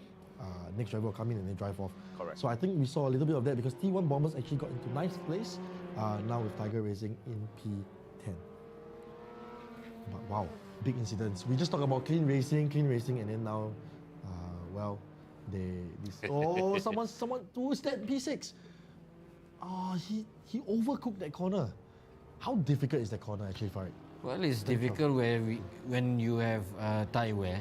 I mean, in the real life itself, when your tires start to worn out, it's really slippery, really difficult. And to tackle that corner, and you have a few lines that you can take. Some of drivers prefer really inside line. Like me myself, I prefer center, and some of them really like to go wider into that. So I mean, it's really difficult corner as the tires worn down. Jason, there was a comment. They want us to play weather gods. They want heavy rain. I mean, that will change everything, right? The order will change, Yes. everybody's driving style will change, So, heavy rain, Jason, can we press a button now? As we see, I think that was Super 2 making a driver change. So they gave that position, they dropped 2 places from P8 to P10. But wait, before that, let's go back to Jason. Yeah, with rain definitely will throw everyone else. Different strategy, different tires. But I think of course in Raceroom engine currently we don't have the weather engine right now. I can only say it's coming soon, hopefully. Yeah. But this is currently we can only race on dry tracks, which is good for fun race. If it's a wet race, then it's gonna be everything is gonna be different. Yeah, okay. Someone asked me on the line just now, how did I judge on the turn 11 braking point? I mean, that one, the braking point is too far and it's very difficult for you to see. And you need to have your own marking itself. To me myself, I just based on my feelings about where should I brake, and then there's a few tire marker over there that to guide me where should I brake, and that's where normally I did a track walk. Most of the time I will do track walk before my race so that I can see a new point for me to take note and then to have a braking mark point after that. So it's a bit difficult on the turn 11, but I have my own. It's a secret. It's the Wak Tempe secret. Well, you guys heard it. If the drivers at the location are listening to all these little tidbits that Farid and Jason is giving, so hopefully that will help you in your strategy a little bit. But of course, as you heard what Jason said, hopefully in the future, we heard it here first, yeah. Hopefully in the future we will see rain on Raceroom. But my next question to both of you is, and as Jason mentioned a little bit earlier, is how much difference would it actually make for it to suddenly just rain right now? Like, we know Sepang to be a track that can go from dry to wet very quickly. Even though we've seen in F1, we've seen in all the other races as well. Because weather here it changes very quickly. But how much difference would a driver or team need to make? Of course, tires aside and all that. But how much other preparations must they make if they need to go to the wets? I mean, there's a lot of, it's totally like upside down if you going to change now to start to get heavy rain. Is the way of the driving style, the way your throttle position, your braking pressure itself. So basically you need to have more and more practice, especially in the sim racing. You have where everything is precise on the feeling itself, based on the data that they have. So I think it's very difficult for them to just adapt from dry to wet. I see. I was gonna just make a joke. As they were coming down turn 2, if I'm not wrong, I saw a very big cloud. So I think I was gonna ask Jason, is that the sign that we're gonna get rain? Sorry, it was just there. It was on the screen. It was like a very big, large cloud, at turn 2. A big large cloud. That's part of the photos that I took. There we go. Maybe that That's the time weather it's of the about day. to rain, huh? That's the weather of the day. Yeah. Big cloud coming. Hint, it's a hint. It's a hint to all of us that we might get actually some rain in the future. But I'm just gonna quickly run through again. I mean, we saw some action on track. We saw T1 Bomber. I mean, making up places. They really put in effort. They were 10th. They overtook 2 cars during their pit stops, and they're now in P7. And if I'm not wrong, RUB2 actually is catching up to MOL Racing. Yeah, there were about 5-second gap between them, and now it's only about 2.8, 2.9 second. But yet, this top 3 car has never pit yet, because I still saw Mika Hakimi and also Aiman. No, not Aiman. The Amir Haris is still driving on the screen. So I think they both still haven't yet to pit. I mean, look, they know each other very well. They have raced before on track, in karts or wherever. How much of the experience will come into play here? I mean, if let's say you know your opponent very well, how much of the experience racing one another would come into play here when you're trying to defend or when you're trying to attack one another? Well, once you know your opponent, how their driving style, both in real and sim racing, it's very important that you know that this guy cannot take pressure, or this guy can take pressure, but in some level. And then from there, for myself, I always study what my opponent are, how they brake, how they take pressure, everything, and where we should apply the pressure, and where are the best. Kan, macam we see the Aiman Haziq or Amir Haris, they are all good in where, so they are weak in where. So that's why we try to learn and study how their behavior are, and from there we attack. Yeah, there we go. I'm just going to ask Jason, was there a scream just now from RUB team number 2? Because they were so close to MOL Racing in the final corner, but of course they unfortunately overcooked their brakes. Was there like a little scream? Did you hear anything? Yeah. And now they are 3 seconds behind. I think now they are like 3 seconds or 5 seconds behind of MOL Racing. Ooh, someone just went right across MOL Racing. Yes. And that has given RUB Team 2 an opportunity to overtake. Yes, I think they did. And there we go. And then, he has made the move stick. So now MOL Racing has gone down to P3. What an unfortunate incident for MOL Racing, for a car to just be missing the braking point. And they're fighting. They're still fighting down. MOL Racing down turn 9, if I'm not wrong. Down turn 9. But of course, RUB2 will have a better exit here compared to MOL Racing. Looking at the screen on the side live, I mean, I saw the Mika Hakimi was relaxed just now, but after that crash, you see he's really pushing it. He's really a kancong already. Alamak, I say, Amir Haris coming already, overtake me. Alamak. MOL Racing is gonna be going.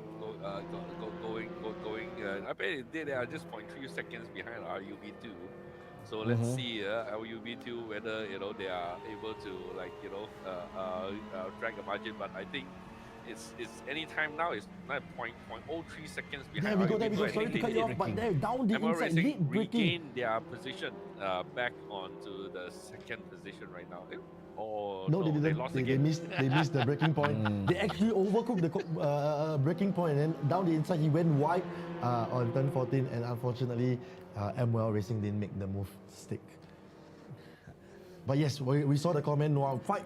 Yes, that's what we're going to see. I mean, finally we have some battle on the podium positions. I mean, look, it's rare, right, when we see podium places fighting one another, because they don't really want to try and take each other out and then drop down the order.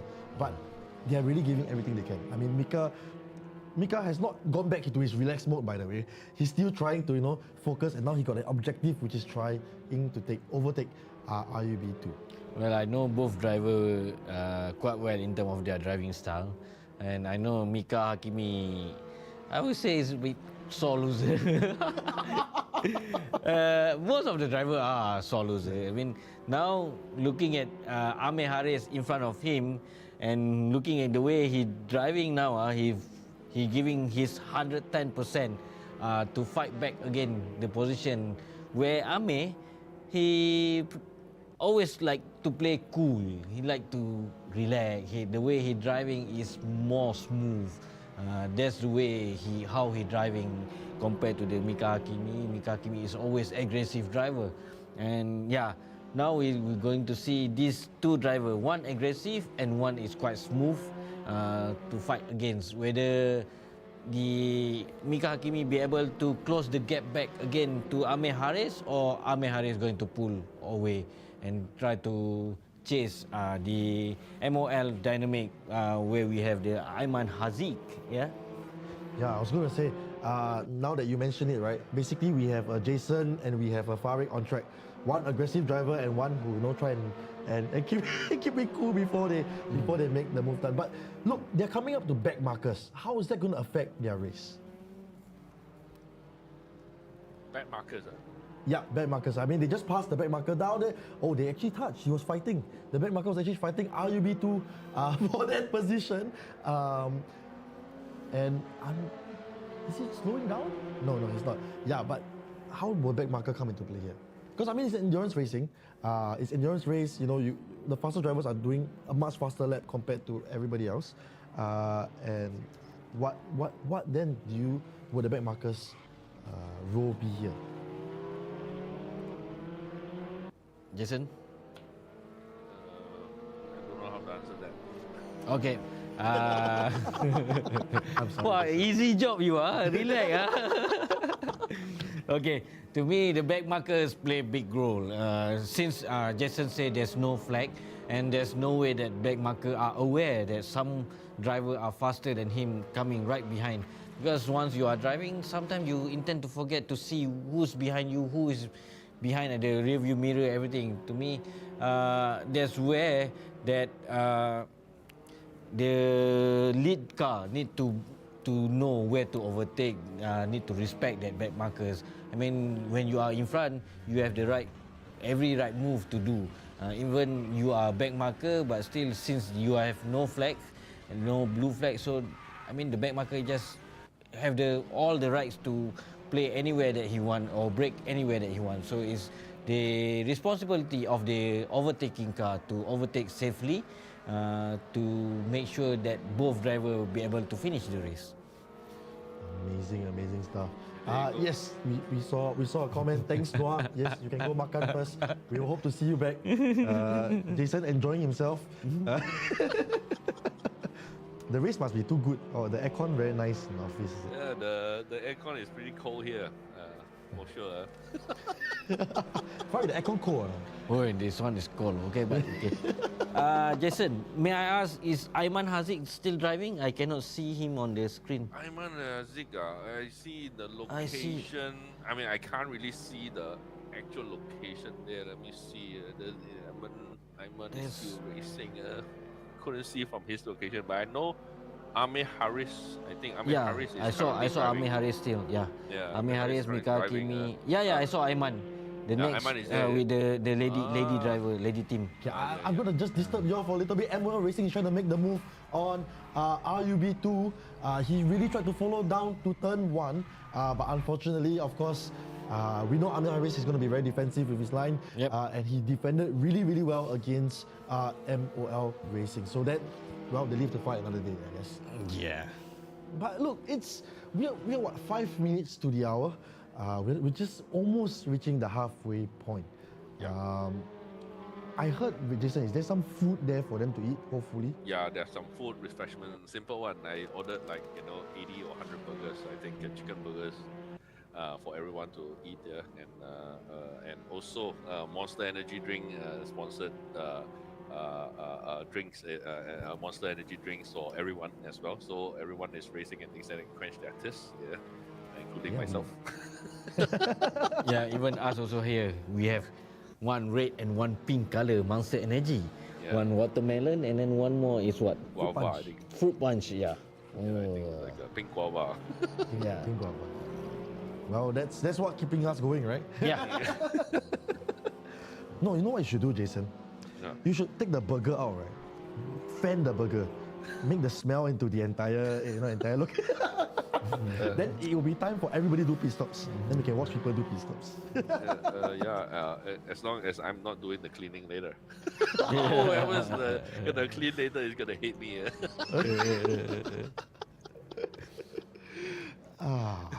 Well, earlier on we saw a little bit of MOL essence. I think that's the third sister team of MOL, and of course they're really trying hard to get themselves up into position.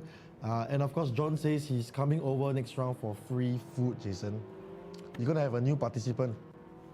He's gonna come over there just for your free food.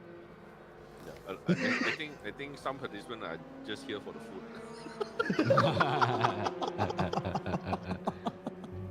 So that's why they just do a 2 lap, then they just chabo and then, Okay, they you go guys eat the enjoy. food. I have your burgers as well. Talking about burgers. Wow. Good.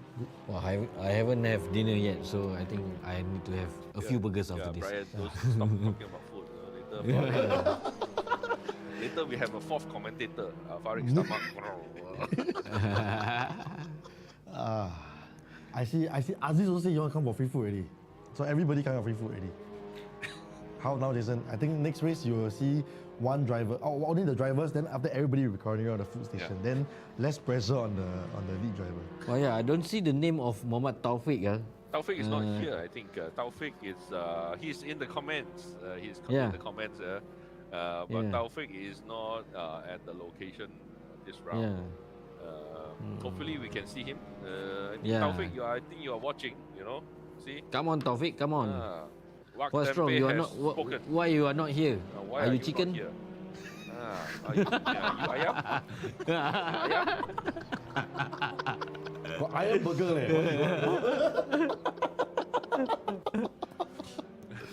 Oh my gosh. Well, I think there's going to be a very big race going to happen between Farid and Jason. And then now suddenly, for no reason, our dear friend Farid has decided to challenge Taufik. No. I'm not to challenge Taufik. I just said, where is he? Because it's quite weird that I saw a few familiar name, but then we don't see Taufik here. And then suddenly there's comment on the Taufik. Oh, no rain, no car. I got idea. I know Taufik like wet. He like very wet. I have no comments. But I know I got an idea. Jason. Yeah. If Taufik comes next round, right, you will have a guy personally standing behind him. You take a spray bottle and spray him. Spray. He likes it when got rain, so we give him artificial rain. Let him feel the cold. I come when the race room get the rain. Ooh, Yes, we will give you the human service of taking the spray bottle on you. Then Give we you spray. we give you the Honeykazu. teaser first.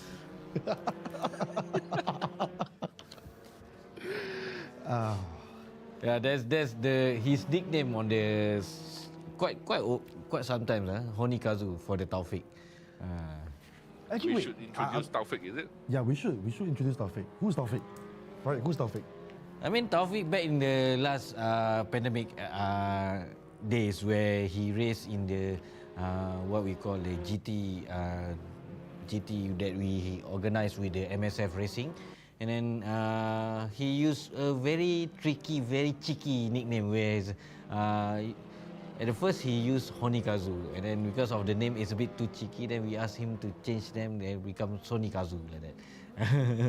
I see. And then he's a very, very, very experienced of the sim racing. Wow, that one dive bomb, man. That was a very, very late dive bomb and a huge incident. But Jason has a request for a sexy girl on site. Then you get Honeykazu at the side. Oh, okay. Last round we have lah. This round you only have me. Oh man. Yeah, Taufik. Nizam mentioned about Cyber Turismo. Yeah, it's a Cyber Turismo last time. I see. So Taufik, Jason is offering himself to you. Oh man, I don't want, man. Oh no, okay. Let's just change a little bit of the subject. Yeah. Let's see. Let's do some keep. What the position are? Is there all the top 3 doing the pit stop yet or no? I don't think I've seen any of them pit. I've seen some of them pitting in already, and then they jump. I think they swap. I think some. I think there has already. There's another pitting in. I don't know which car is that. But I think there are already one or two. Yeah, Amir Haris. I don't see Amir Haris now, but I still see Ayman Haziq and also Mika Hakimi driving. But I think this has been a really good race. I can see AD from ESI, taking the wheel right now. Esports Integrated. I think Esports Integrated also sent the team to join as well. And Eddie, he is now driving. I just saw him. He's right next to Mika Hakimi. Eddie is driving right now. So that's the guy who's T1 Bomber just he took out. I think that was S2, right? S2 I think is that's it? Super 2. Super 2. Yeah, Super 2 and P8, and then T1 Bombers. Wow, they're really living up to their name. They T1 really Bombers. dive bombing I at already warned every you. chance they It's get. in my name. It's not even my middle name. Someone pitting in again. EVA Racing, is it? EVA team is pitting we saw in. EVA coming in earlier. MOL Racing is still out on track. They're fighting. Is he fighting somebody?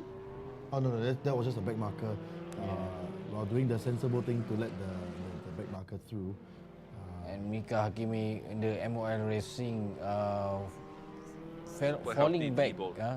That's Muhammad Falling back Taufik's, 2 seconds. 2 point something seconds. You are going to come join, right? Send a team, join a team. Farid is looking forward. Yeah, I can be in your team also. So me, Taufik, Nizam, and then we need to find one more. But Nizam, I don't think he's good in sim Taufik racing. is a veteran in sim racing. I think the first time he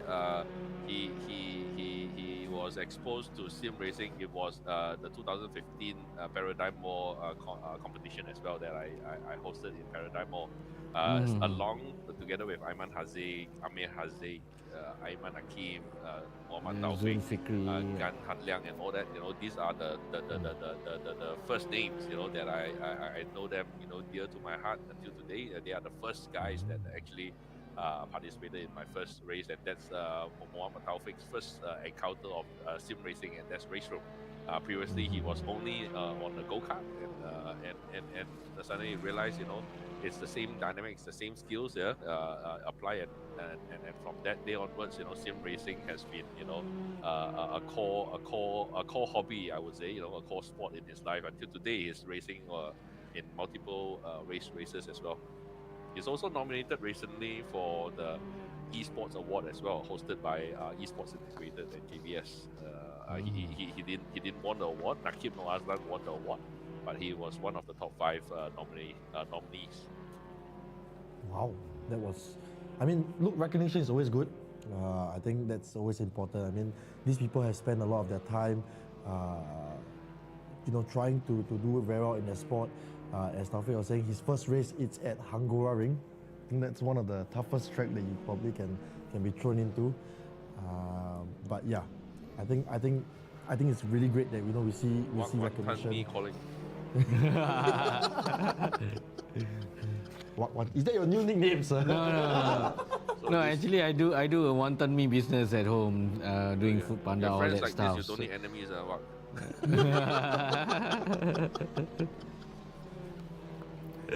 Oh no, we are. The chat is getting a little bit saucy and spicy. I'm liking this. I'm liking this. All the little secrets are coming out. So we are already halfway through the race. Yep. Already halfway through the race. There's 55 minutes down the clock, and I think right now you can see a very large margin between the top 3 teams and the 4th team onwards. The 4th team is actually like 52 seconds behind of the MOL Racing, which is the third position team. So I think really this race would be MOL Dynamic, RUB Team 1 and MOL Racing. So these 3 teams might be the top 3 contenders, but we never know because last race MOL Racing was quite at the top as well until the PC failed on them, right? And suddenly Yep. blackout, and we said, "Hey, what happened to ML Racing?" And they're gone. So we are like one team down, the last race. But I think if there's nothing like this, I mean, I hope there's nothing like this happening this round. But you never know. In real racing, it's the same. Suddenly your gearbox, fail, even though you are driving like a gentleman and things like that. But then again, if it fails, it fails. If things happen, it happens. Yeah, looking at the MOL dynamic and also the Ame Haris team, which what team RUB RUB2, their gap is really consistent. I mean, both drivers are maintaining the lap time every single lap. Correct. In the same their pace, and then wow, it's very difficult for Ame Haris to overtake like this if there's no chance for the other backmarkers to hold. Dynamic team, I think it's almost impossible for RUB team to be ahead or to be close together. And since these top three teams have yet never pitted, so when they want to overtake? I mean, I know that all these three drivers have equal stamina. They both are very fit. They're all very young. So I mean, I just want to see when they want to pit it. There's someone stopped on the road, but I think Super One got a very good exit out of turn 2, and then managed to follow. I think that was Team S.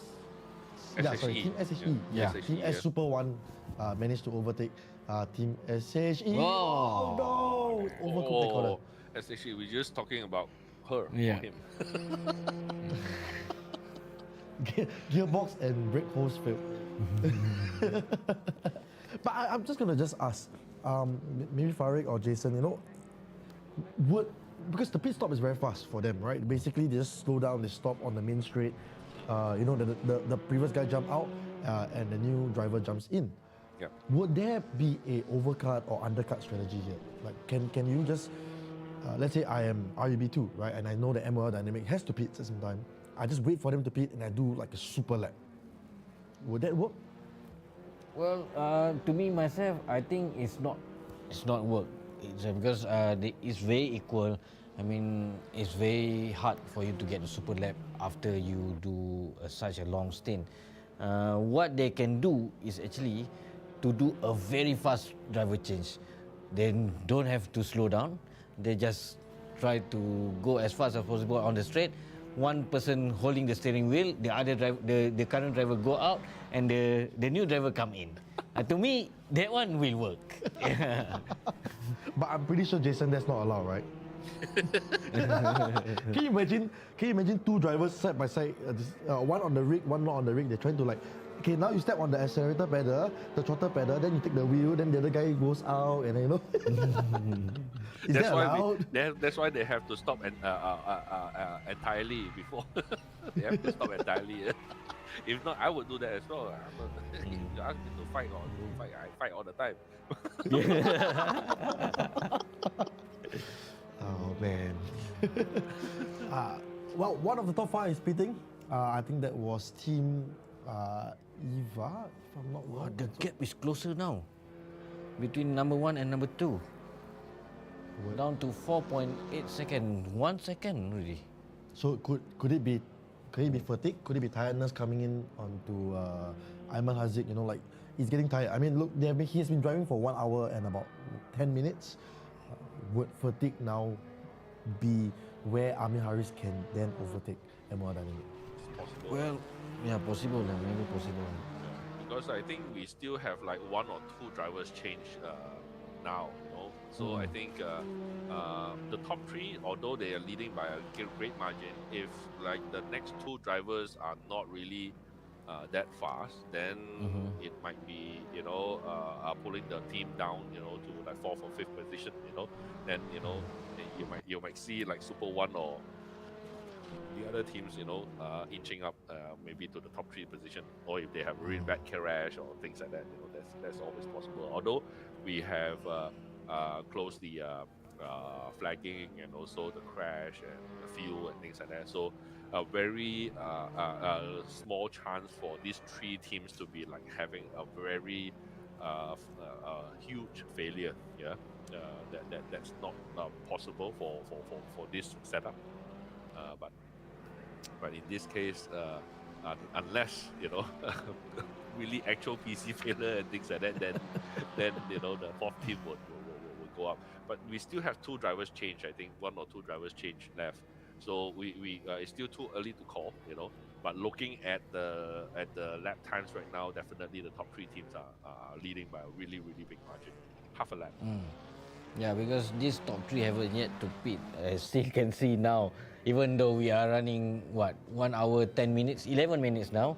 I still see Aiman Haziq, I still see Ame Haris, and also Mika Hakimi is still driving. These top three drivers never give up. They never get tired.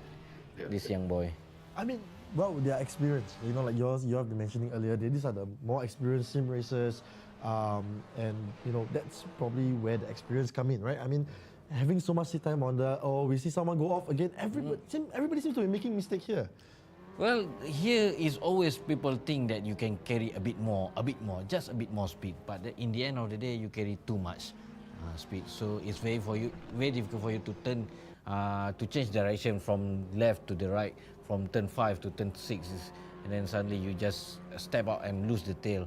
And when you start to lose the tail, your reaction is very slow. And then that's why you can easily spun out over there. I see. They're all using the same set of tires.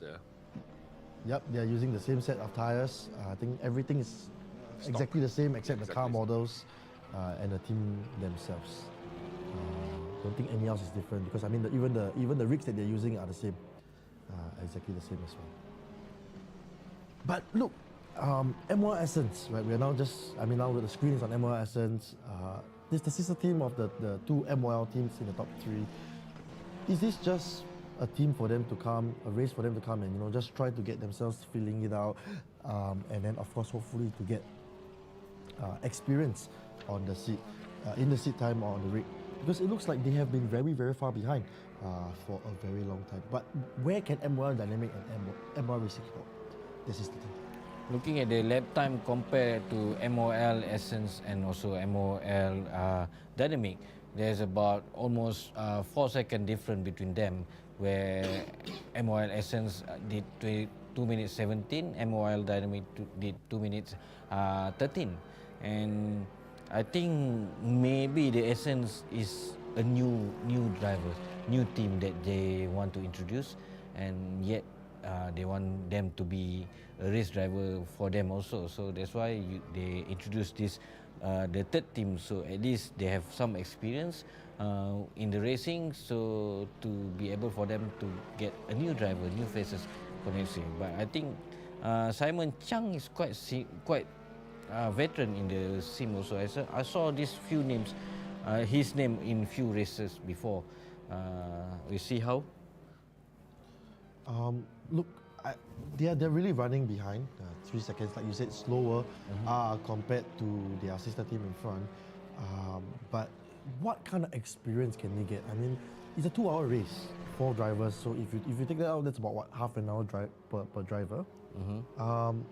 Where's the experience that they can gain out of this? Because look, they've been pretty much alone for quite a while. They haven't had much racing per se. So what kind of experience can they get out of this? What kind of experience that they can get, right? For Yeah. this driver, like 2 hours and race. I think I mean, this is a good introduction for even for new drivers where they are not alone. They know that they are not alone. Because usually when in the past, the competitions that I've always been organizing is more single driver. They are driving it on their own, and it's more a selfish thing. And if you're really slow and things like that, you get really demotivated because you are alone. You feel like you cannot achieve. You cannot go further down and things like that. And this is like a make or break session. Like basically, it's either you like it or hate it, or you love it or hate it. Of course, when you are winning, then you're getting a hang of it. Of course, you love it. But when you're losing and things like that, then you are like getting demotivated. Maybe you lost interest on the sport. But the good thing about the endurance race is that you come in a team, right? And usually when you come in a team and things like that, then it's like it's not all meant for themselves. It's like, you know, you are a team player, even though you cannot afford to be demotivated. You know, you're here for the team and things, and your team is supporting you. Of course, if you have a toxic team, then so sorry, you know, and that can still happen. I'm not saying That's that's can not going to happen. happen. Yeah, correct. But in general, because it's a fun race and things like that, that's why I think the support is more there. The chances of the probability of people's interest or for even newcomers, especially the newcomers, yeah, that are coming, you know, and then trying to get into the sport, they feel a little bit more enjoyed, you know, even though if they lost the game and things like that, but together they kind of achieve a little bit more, and they know, you know, how to handle it, because it's a 2-hour race. It's not like a 20-minute race and things like that, and then suddenly it's all over. It's 2 hours, so they get a chance. Even though they don't win, they know that they can't win, but they can still have 2 hours to, like, let's say, get used to it and things. And then suddenly that's where you grow, you lit the fire in you. You know, have this small little light. We try to protect this light. You know, very very precious. Yeah, my precious. Yep. Yeah, but then again, you know, it gets better. Then it gives you more and more interest in the sport. And I think this is what I want to achieve at the end of the day. I see. That's really good for all drivers. I mean, I would love the opportunity to be able to race like that as well.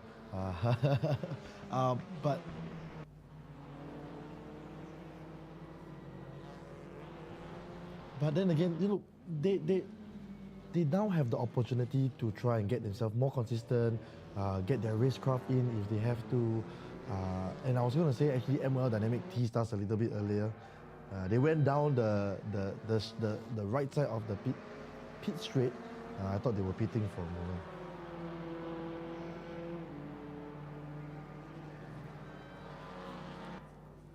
Okay, so yeah, what we see now, yet I thought these 3 driver going to pit in soon, but now I don't see any they still yet never pit.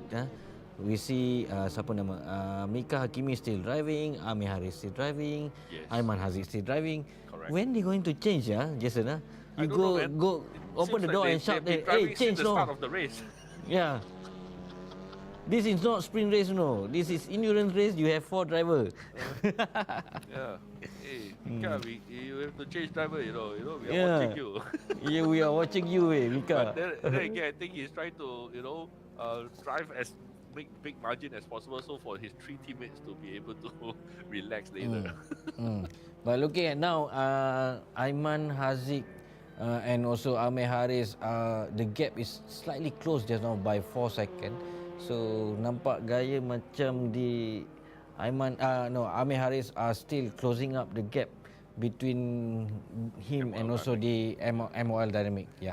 Correct. But MOL Racing is now 8 seconds behind of RUV2. So, which means MOL Racing is, I think, Mika Hakimi is driving, right?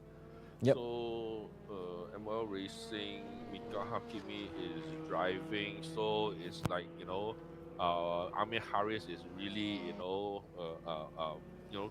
making the margins wider for, it's 8 seconds, you know, 8 seconds, you know, ahead of MOL Racing. So, Mika Hakimi really have to. No wonder he's not letting go of the wheel. Yeah.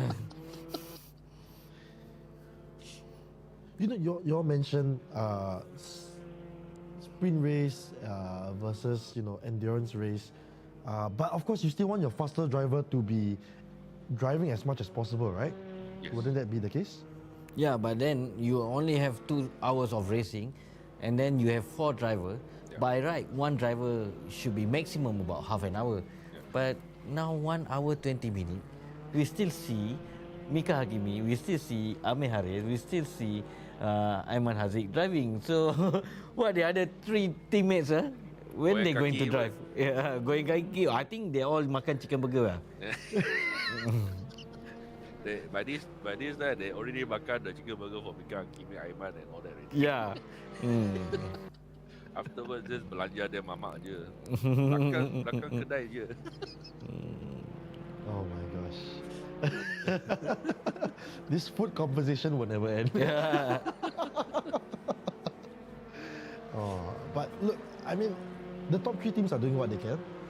Maybe Mika realized that, Amir is just a little bit too fast for him, so he's just trying to maintain. He's make just sure trying that to he close the don't gap a bit more, I think. But now it's already like, there's only 40 minutes left on the clock. When will he give the wheel to somebody? What is the regulation for minimum and maximum seat time? So the minimum seat time, as Jason was saying, is 2 laps. And there is actually, as long as your teammates do 2 laps, that's fine. Then the rest will just The be... regulations, we kind of keep it very simple for it's a fun race. So like at the end of the day, they have to swap drivers, like 4 drivers have to drive. But the minimum drive time for each driver is like 2 laps. Then, that one guy can drive like all the way, then basically 8 laps is given away by the teammates and things like if they choose to do that. But the same thing is that everyone paid for the race. So it's up to you lah whether you can work with the team, because like if I pay, I also pay for the team. Why I only drive 2 laps, And if you start to have this fight, then it's interesting for me lah, because then people can drive more and things like that. But then again, it affects the time, It's not easy to get lap times of each race driver consistent. Of course, in the endurance race, that is really, really important. You want to get everyone more or less the same timing, so that the faster guy won't be too tiring. Because if he already achieved so much further already, then you are the one dragging them down. Then you yourself also feel a bit demotivated. You said like, I cannot fit into the team and things like that. I'm like bringing the team down and things like that. But actually, because of fun race, then it's easier. It's not such. There's no competition points and things like that. But at the end of the day, I think that's why MOL Racing is trying to swap the seat of drivers around, so to make it a bit more balanced. So you now see, like MOL Dynamic and MOL, there are 2 MOL teams that are, on the top 3 position. I think they're trying to achieve the 1-2. Well, it's now 1-3, but I think that's still a very good result. Yep. Considering the fact that there are fast drivers here. Yep. We know that there are fast drivers here, like with the likes of Amin Haris and with everybody else on the grid as well. But the dream is always 1-2. Right, the dream is always to try and achieve the 1-2. Try to be on the podium together with your friends and your teammates. I think that's always the dream. But all MOL Racing can do now is just keep on going and try, get themselves as close to RUB2 as possible. There are 2 questions earlier. I will answer the first one, which is why not we bring the steam time back? I think as Jason mentioned earlier, we want to make this a fun race to some extent, for everybody that are here to get as much time as possible, to enjoy themselves. And then the second question was... There's no track limit. There's no track limit, yes. Jason was mentioned just now, there's no flags, and I believe there's a lot of things that been disabled during this race, just to give this race more excitement, more free for everybody. At the same way, even without the track limits, even without the flags, you still see most of the drivers are respect each other, giving others room, are not really hard dive bomb together.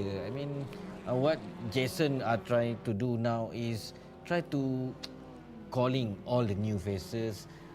Now you can join our race without anything that very serious. So at least you can have taste how's the feeling of the racing itself. Instead, before you go to the more serious sim racing, maybe you can just join the Raceroom race series first and see how and learn from the expert, because you have a lot of expert in the room. You can have a lot of veteran driver in the room also. You can just free away and ask them, how macam mana lagi? How kan? Yeah, Taufik, Jason, Taufik was saying power lah. Power. Yeah, that's why Taufik, you should be there also. Yeah, then Taufik, like what? Now keyboard warrior only nowadays.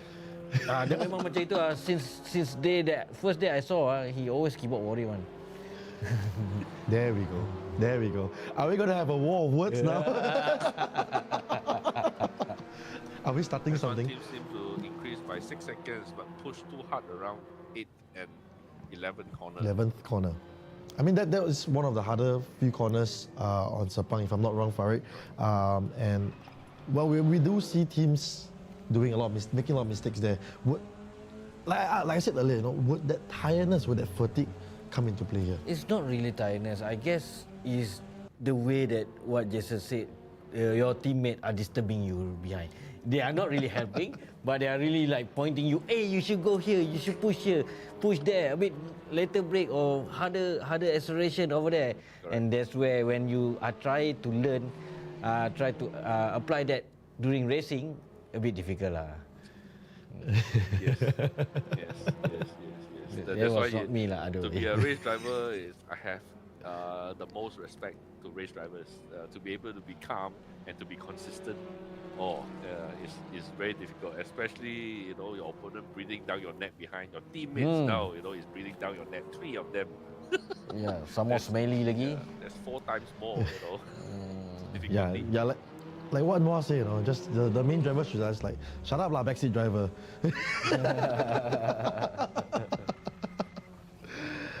Oh, good question. When is the next race, Jason? Roughly, tentatively. Next race is May 17th. Please sign up early. It's always full, pretty early. So we have early bird prizes as well. Per person is actually 150 ringgit, but early bird would be 120 per person. So you sign up in a team, then it's only like 480 ringgit per team. Yeah. It's affordable. I think it's a early bird price. So May 17th. So we have 6 races this year. Every 2 months we will have like one endurance race at the location right here. We provide food lah, drinks lah, like simple food like burgers, chicken burgers, easy for everyone to grab and eat and things like that. There are some snacks as well. There's some sweets and things like that. So just a place where we want everyone to hang out and also get to know each other, who has the same sport, or if you're thinking to have, to make this sport as your hobby, or new hobby and things like that. And I think having a hobby is one thing, but also having a community or having friends that in the same interest is also very, very valuable, and usually it's very hard, not easy. You also go to different esports racing channels or rooms and things like that, right? These are all people that is already very good at it already. Then you feel a bit segan, if you are trying to just get into the sport and things. Although you're good, you like Taufik in the early days. He when he joined 2015 and things like that, he was a go-karter and basically has no experience on sim racing. But that is actually also a fun, community, event and things like that, just like this. And this is where I want to, let's say, get people to know more friends of the same interests. Yeah. Because I think you will provide a free massage for Taufik if he come for next race. Yeah, isn't if it? he comes lah, You massage him lah. you have to join early lah. True. He's just like keyboard warrior nowadays. I can see him. He said he was driving on Red Bull Ring. We disturbed him just now, I saw him driving quite almost every night on the stream. But he we always should, stream. but we should stop talking about him, because if not, he enjoy too much. He not here, then we keep on talking about him. The betul lah, stream is betul lah, about him, betul. Betul. We better shut our mouth. Don't talk about him already. Okay, we change topic lah. All right, talking about change topic, let us go for a very quick commercial break and we'll be right back. Bye-bye.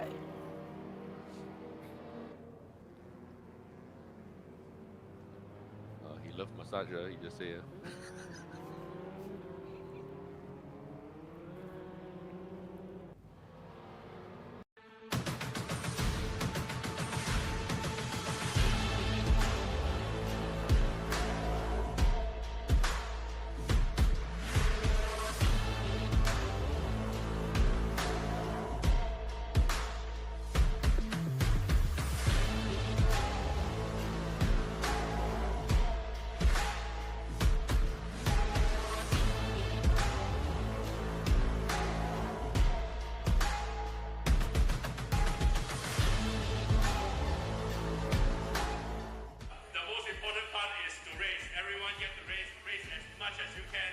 Right now, these are the best of the best motion simulators that you can find in Malaysia and the largest location that you can find in the whole of Malaysia. Everyone can race together. It's all about racing.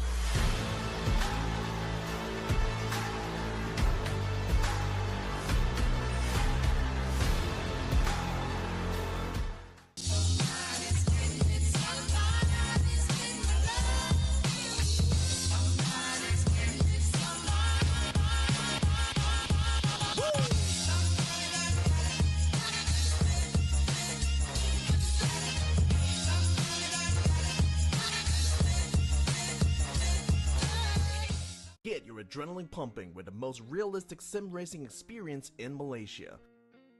Here's how you can get started.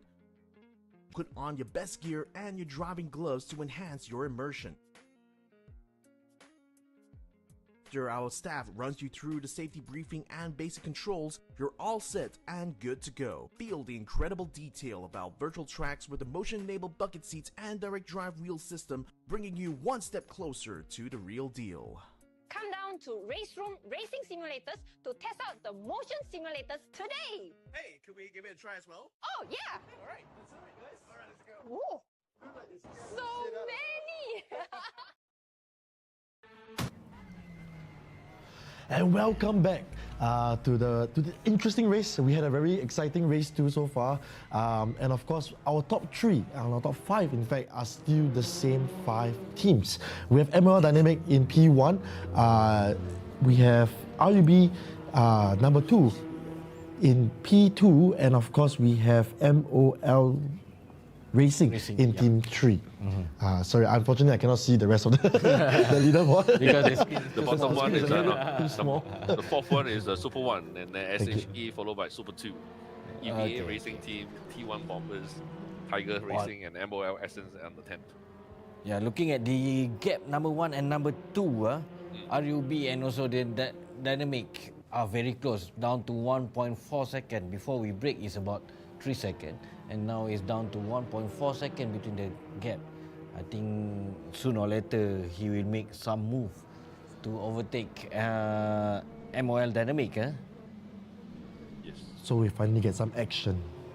MOL Dynamic finally will have some action, some racing involved. Then Aiman Haziq can start to Correct. sweat a bit already. Correct. I think Amir Haris is really closing it in already. It's just 1.5 seconds, 1.5 seconds behind MOL Dynamics, and wow, I think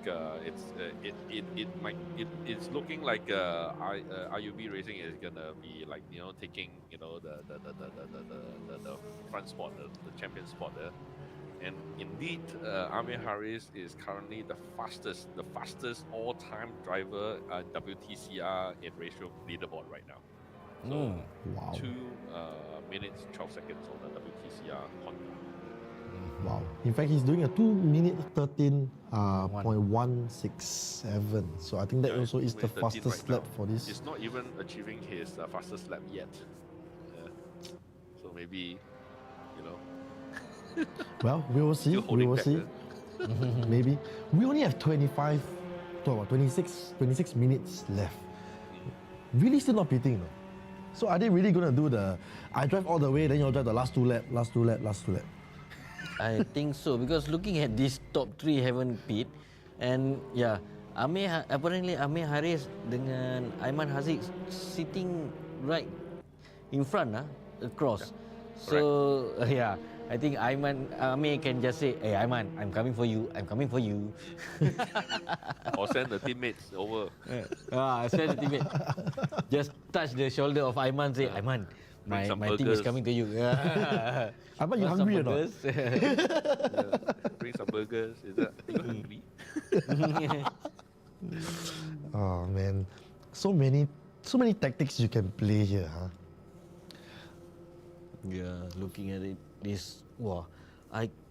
How many people in the rooms, Jason? What you say, Jason? 60 over? 64. Only the teams, Yeah. participants, actual participants are 64, but there are more Yeah. because they brought their friends. Yeah. Some Imagine the brought four persons fart. I hope you have the good ventilation inside.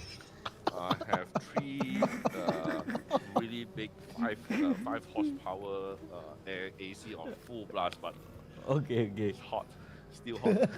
Yeah. I mean, with 60 plus people in a small location, not small, but in a tight location, that's always going to happen, no? But So it's, now it's good, 1.1 second gap. Ooh. Do you think this could also be because of back markers? I mean, look, they have from 10th place onwards, they are already almost 1, 2, 3, 4 laps behind. Could this be back markers causing MOL Dynamic to actually slow down? Yeah, maybe because you need to plan to overtake the back marker. Maybe Aiman Haziq always get distracted by the back markers, and maybe Amir Haris got a very clean lap always during the back marker. So I don't know. We need to see how both driving on board. If we can see any on board from the Amir Haris or Aiman Haziq, the way how they are drive will be very good. Yeah, it would be nice to watch, to be able to watch how they drive. How many person in the car? 4 team members. Sorry, 4 per only team. 1 person in the car. Yeah, 1%. Yeah, one person in the car. The other 3 enjoy burger. If You know, all, we- if all 4 in the car, then tambah balas sudah. Tambah balas one thing. I think later mesti ada vomit punya nanti. Don't want to. You know how we can use virtual reality to drive sim racing now as well, right? So the joke sometimes when we make when we're driving at like 12 midnight is that you want to turn your head and you hope to God you don't see anybody sitting next to you. Like me riding bike later going back, I hope there's nobody. It's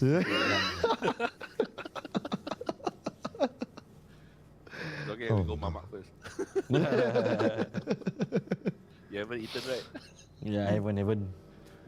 Boss The stomach didn't start to- order Grab food.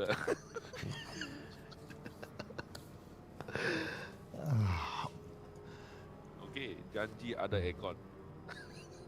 Aircon sudah buka, besar-besar, full blast. Tapi it's still getting hot in here. Can we change to the view to the leader? I think the RUB. View to the leader. Okay. The view to, because RUB catching up with the MOL Dynamic, and I want to see how close they are now. View to the leader view. Yeah, please. Your wish is granted. This is But where's leader view? where's now, the RUB? RUB2 is now 7 seconds behind of MOL Dynamics suddenly. Or because they swapped drivers already, I think. Is it? Oh, You know? Could it he be? looked like he was coming out quite slowly Because behind the back ML marker. Dynamic is ML Dynamic and ML Racing not swapping driver yet. So you see Mika Akemi is still driving. But the gap between RUB2 has not, and between MOL Racing has not dropped as well. It's still the same, about 18 Yeah. seconds, is that? Yeah. Yeah. MOL Racing is 11 seconds behind of 11. RUB2. Oh, 7.7 second. I thought 1.7 second. So now the gap is wide. It's I mean it's close, but it's not that close lah. It's like RUB2 is 7 or 8 seconds behind MOL Dynamics, and MOL Racing is 11 seconds behind of RUB2. So I mean we only have 20 minutes on the clock. Not seeing not seeing any. I don't think that there will be any overtaking. But then again, we never know. Because everyone is gonna change drivers soon. I think Mika will get down, and then basically new members will take over. Yeah, I mean, it's about 5 minutes for 2 laps. I have a feeling RUB team has swapped drivers. That's why the 7 seconds behind. Yeah, correct. Just a They feeling. were like 1 second, just over 1 second But now before, we and should now suddenly focus on 7. Right? T1 Bombers and EVA because Team EVA is just 1.1 seconds behind. So you can see Yeah, this they're is fight together. the TV view of T1 Bombers and EVA, Team EVA. Well, it does look like Team T1 Bombers look to have a very defensive line. While they are super aggressive, they are also super defensive. I think Team EVA is behind, so he's doing what he can. Oh, they touched. Oh, they touched. But are we going to see Team EVA do the dive bomb? Is he going to come? No, he oversteer. It's a bit too much Okay, oversteer. big kanchong already lah. Yeah, bit kancong. Yeah. Cool down, cool down.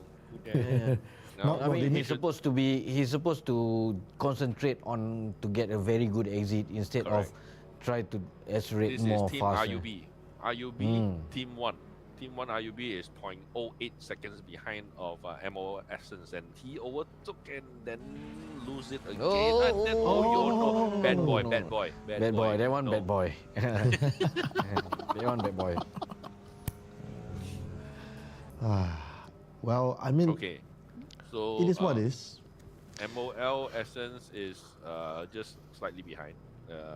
I think you should be able to overtake soon now. Link & Co car. Link & Co was the champion car for WTCR. Yes, very nice looking car and very fast car. And they a team that invests a lot of money, into the team. They were dominate last time with the WTCC. Correct. And then now they changed to the WTCR. They are very fast also. Correct. Cyan Racing. Yep.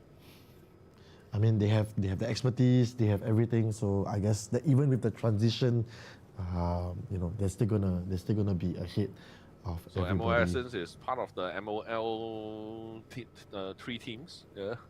So the top two teams has already made it to the podium. Podium position top 3, but not podium yet because we still have 17 minutes. Yeah. Let's look at Team EVA. Why is focusing on Team EVA? Because they are only 2 seconds behind of T1 Bombers. They are the closest one. They are the closest race right now among all the other teams because now it's pretty spread out. Yep. And yeah, I think we have only 17 minutes now, and whatever magic that you want to do, this is the time where you want to play the strategy, whether you want to attack all the way or you want to preserve your lap and just let the other driver finish their stints. But I really surprised that this MOL Racing haven't pitted still the same driver until now. Also with the MOL Dynamic is only still the same driver. I don't see Ame Haris now, so maybe Ame Haris is already pitted since he down to 7.6 seconds from the leaders now, and having with the others grid pretty spread out, and really hope that we can see others. I was just gonna say, not just S1, I think it's Super 1 and Super 2 racing. Actually, T1 Bombers, with all their aggressiveness, they have actually managed to maintain P7, even after with all their pit stops, after all their incidents on track. But being able to come from, I think they didn't start very high either. They managed to maintain that position and fighting with Team Eva. I think that's also something that it's not bad for endurance racing. Well, I guess aggressive as they are. But of course, we would like to see Team Eva going and doing better. They were P2 last race. Yeah, they were P2 or P3 last race. So we hope to see them do. But now T1 better. Bombers are far away from Super 2, so no chance for them to do any dive bombs here. Anytime soon. Maybe they'll get dive bombed instead of being the one dive bombing other people. Well, it's 15 minutes. Like I said, 2 laps, it's about 5 minutes each with the driver change. If they don't change drivers now, when will we see them change teammates? Yeah, they have to change drivers. I think they should be training drivers soon. But I think MOL Racing has been, I think it's been having some fatigue. I think they are consistently slowing down, like, 0.1 second each lap. So it's probably fatigue. I'm not sure, but it's looking like that. He's But I been think- driving for a very long time. Swap drivers already now. Yes. Yeah, we swap go. driver already. Swap drivers. I like that. I like that. I like how the teammate behind was just he took out the headphone from Yeah. Mika and then kept back. Correct. That's teamwork, and doing Yep. race, Yeah, that's Simon from the MOL Essence. Yeah. That's helping Mika just now. There we go. Well, so we We see the small boy driving yet, and small boy haven't pit yet. Now Simon are behind the small boy, saying that maybe you're going to pit now. But now the camera is on EVA team Yep. EVA, because they are just 1 second behind of T1 bombers. I think they want to finally, trying to overtake T1 bombers. At the final section of the race. I think they're still waiting. I know they can overtake because they have consistently be 1 or 2 seconds behind of T1 bombers. That means they can pace themselves. They are not shooting for more than the 7th position. They just want to take the position from T1 bombers. they must have been bombed by T1 bombers too many times. It's vengeance. Vengeance, yes. Well, we hope to see MOL Dynamic and RUB2. I think they have changed drivers maybe, but we hope to see MOL Dynamic also changing their drivers soon. Otherwise, I don't think they will have a lot of time left for them to do any driver swap. But I think another thing I noticed, if you look at the leaderboard on the top left-hand corner, the top 3 drivers have lapped half the field, almost half the field already. That's how fast they are. The last team is 6 laps down. So you can see the difference here between how fast the top 3 teams are, and then how I won't say slow, but how much more pace they have in the top 3. And then, of course, we finally see MOL Dynamic doing their driver swap, and RUB2 is now in the leading P1. position. Yeah, he's now, provisional winner of this race. If he actually did the driver swap earlier, as we thought we saw, this could actually mean the lead of the race for them. Yep. So Yeah, we see more drivers. Racing is having the third swap, final swap already. Now, another driver driving for a few laps there. So MOL Racing is now on the 3rd driver. They have managed to maintain the gap between themselves and S1, Yeah, Team S1. S1. So they're trying to get as much swaps as possible. So I'm guessing the next fastest driver would be actually the last driver to finish the race. Yeah, correct. I mean, looking at the timing race now, we only have 11 minutes to go, which is we only have about three laps or maximum 4 laps. But I don't think we even get 4 laps, 3 laps at the tops. So EVA team is aiming for the kill, going for the kill right now. There we go. Yeah. I think this is still one of the hardest corner on Sepang. Going, like you said, going from left to right and then trying to, you're trying to keep the car balanced, not going to unsettle the car. But I think Team EVA is doing a really good job coming through this double right-hander. It's just like one big hairpin. It's just like one left and then just counter after that. Yeah. Just keep going. And of course, this is one of the slowest corners on the track, turn 9. Yep. And Team EVA is still doing what they can to keep and catch up to T1 We are at bombs. turn 10 and then braking at the turn 11 now, where it's a bit tricky to find the braking points at the turn 11. And turn 12 for the WTCR, we doesn't really brake. We just leave off and then just try to coast into the turn 12, 13, and then braking into here. That's where you need to make the car straight before you can brake. So close. They are so close. I mean, look, the best part is they're both driving the Hyundai cars. Yep. And so there's no difference at all. Like we said, the balance of performance for all the cars are about equal. But now let's see if Team EVA manages to get through T1 Bombers in turn 14. Nope, they're still quite far behind. Very close already. Getting closer, getting closer. Getting closer. It's just 0.2 seconds. Imagine that. 0.2 seconds. Yeah, Is Team EVA, EVA, is EVA able to overtake T1 Bombers? is he gonna dive bomb T1 Bombers? T1 Bombers, right? You bomb me, I dive bomb bombers. you right now. Looks like EVA is not using the dive bomb.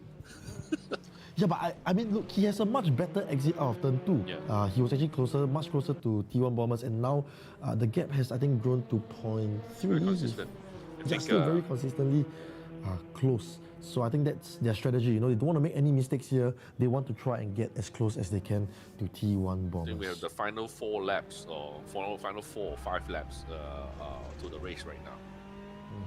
Well, our clock has gone to single digits. Yep. We're now in just past 9 minutes left on the track. That So we means we only have two and a half laps to go. 2.5, three yeah. laps. So 3 laps more to go for them. Well, Team EVA is really biding their time. They're not going to try and make any mistakes. They don't want to make any mistakes here. Yep. And of course, they're trying to make sure that they get that P7 back from the T1 Bombers. Looking at this RUB2, their drivers all is quite strong. I mean, they keep on building gaps between them and MOL Dynamic, where now gap is going up to 8.6 seconds between them. So I think this RUB2 is a bit of underdog that we don't never see. I mean, I know that they can be the top 3, but I don't really know that they can really push into the win of the race. I was thought that MOL Dynamic will going to have the win towards to the end of the race. Tapi suddenly we see the RUB suddenly wake up and now take the leads and build the gap. Well, that's what endurance racing is about, right? Like, whoa, that's what a weird rejoin there is from, was that MOL Dynamic? Is it? Who joined the track so... No, I don't think that is MOL Dynamic. But yeah, I was just saying, that's endurance racing, right? We won't know who will win the race until, at least the last 10, 5 minutes and towards the checker flag. Because from now, even to the checker flag, something can happen. And, the team might not just win, might not be able to win the race. But like you said, I think we completely underestimated RUB2. We thought Amir Haris was carrying the team, but no, actually all the teammates are almost equally as fast. That's right. And I think just now with the earlier incident, we saw Team EVA actually passed T1 Bombers for P7. So that's why you can see that now T1 Bombers is now in P8. So any comment from you, Jason, so far? Again. Jason cannot hear. Again. Well, I mean, look, T1 Bombers is not going to give up. They were happily sitting in P7. They want to make sure that, they want to get that place back. The back markers would have impeded both of them. Yep. But of course, T1 Bombers came out at the worst part of it, or worst end of it. Yep. But of course, now T1 Bombers, how aggressive can they be? How aggressive should they be? I mean, we know they're aggressive, but how aggressive should they be now that we're in the closing stages of this race? I mean, to me, myself, since we don't have track limit, we don't have flags, I think this is the time that we do some magic. As long that we don't take the EVA out, whatever the T1 Bombers like to do before, like bomber. So, I mean, this is the time that he should just do dive bomb. Oh, what's that? Wow, I hear a huge scream behind. There's some shouting. So From the studio, must be some big... I think MOL Dynamic took the lead, and then RUB2 team took it back. That's why I heard great commotion here, live here. RUB is now still taking pole position right now. Oh, okay. Yeah, I saw the crash. I mean, RUB two are pushing a bit wide the MOL dynamic. Yeah. Take again the position. Yep. Yeah, there we go. The leaderboard has swapped. We can see now MOL Dynamic is in P1. P1, Lol yes. Magic. Yes, it's Magic. Where is RUB? Suddenly RUB is 10 seconds behind. Wow, that must have been a big There incident. must be a crash. That's why we heard so much shouting in the background from the studio. And Must look have been at, a really, really big RUB2. crash. Let's look at RUB2. There. Okay, I think now he just MOL do a Racing driver is swap, maybe. right behind of RUB2 right now. So RUB2 is no longer at the pole position, they're on the second position, 11 seconds behind. Wow. So what a big incident happened, and now we can actually get to see MOL Racing trying to get themselves back into the 1-2 position. Yeah. It does look like MOL Racing has it very close, just down turn 4. Well, not doing the dive bomb thing, but really trying to find the weakness of RUB2. Coming down to turn is 5, 6. Oh, so close. Yeah, 5, Wow, 6. big commotion. Wow, touching. Ooh, they're really touching one another. 5, 6. Oh, don't like that, don't like that. Well, it does look like RUB2 actually might have taken MOL Racing out. I don't see MOL Racing. I think you RUB drop back quite a Racing, bit. It's RUB team is now on the second position, but you know MOL Racing is fighting for the second position. They really want to have like the 1-2, the 1-2 position. Yeah, suddenly, you know, we saw RUB in P1, and then now MOL Dynamic has is in P1. MOL Racing really wants that shouting P2. again. So there we go. Wow, so close. MOL Racing, is it gonna be? Oh, It is going to be It's because gonna be. RUB went wide. He went onto the gravel, and then that slowed him down a lot. Sayangnya. but still too early. Still got 1 or 2 laps left. Still got 1 or 2 laps still- left. Yeah. Yeah. Yep. Anything is possible. Yeah. In fact, yeah. But I mean, look, if I am not wrong, we start to see a little bit more erratic driving from RUB actually. Correct. You know, I think the pressure is getting to him. You know, with 3 minutes left now, that's what we will see. This is a real WTCR race. Yes, that's what we want to see. You know, and then we have been here for 1 hour and 58 minutes, and finally we get some good proper racing at the end. And of course someone just went spun. wide. Someone went No wide. sound. T1 bombers Okay. coming in close. But yeah, we get to see some racing happening towards the end of the race, and T1 bomber I think just trying to get that position back. Well, we spoke too soon just now when I said that the RUB team that have a strong driver, and suddenly we see the M Dynamic and also the MOL Racing both are very strong towards to the end. We are at the final stage, final minutes of the race now, and I think that both MOL can secure their position. And if they MOL do. Racing right now is none other than the very own boss of MOL Malaysia, Nicholas O, is driving himself on a MOL Racing team right now. So he's the one who sponsored 3 teams for this race. So he's now racing himself, MOL Racing. See whether he can maintain the position. Yep. He managed to maintain that position. I mean, he was fighting RUB2 for that position, right? I mean, that was good racing there that we saw from MOL Yes, Racing. Jason said MOL Racing, the boss are driving. Whether the MOL Dynamic will give the boss to win or not. Oh. Is this going to be like the movie or the show, the Ford versus Ferrari, where all the 3 Fords slow down towards the finish line? They will have a photo finish, you know? Yeah. MOL Dynamic, MOL Racing side by side going through. It's like, I sponsored your should, let me through. No need to say. I just I'm driving now. All right, So well, there's Mr. 25 seconds left. I think there's going to be 1 more lap left. It's not the final lap. I think, now cross the finish line. Yes, okay. Now there's 1 more lap. This is the final lap for this race. So Yep. MOL Dynamic just crossed the final lap finish line, and now this is just the final lap. And let's see, whether RUB2 is able to take the second position, because they're 7 seconds behind of MOL Racing, and whether MOL is able to fulfill the dream of 1-2.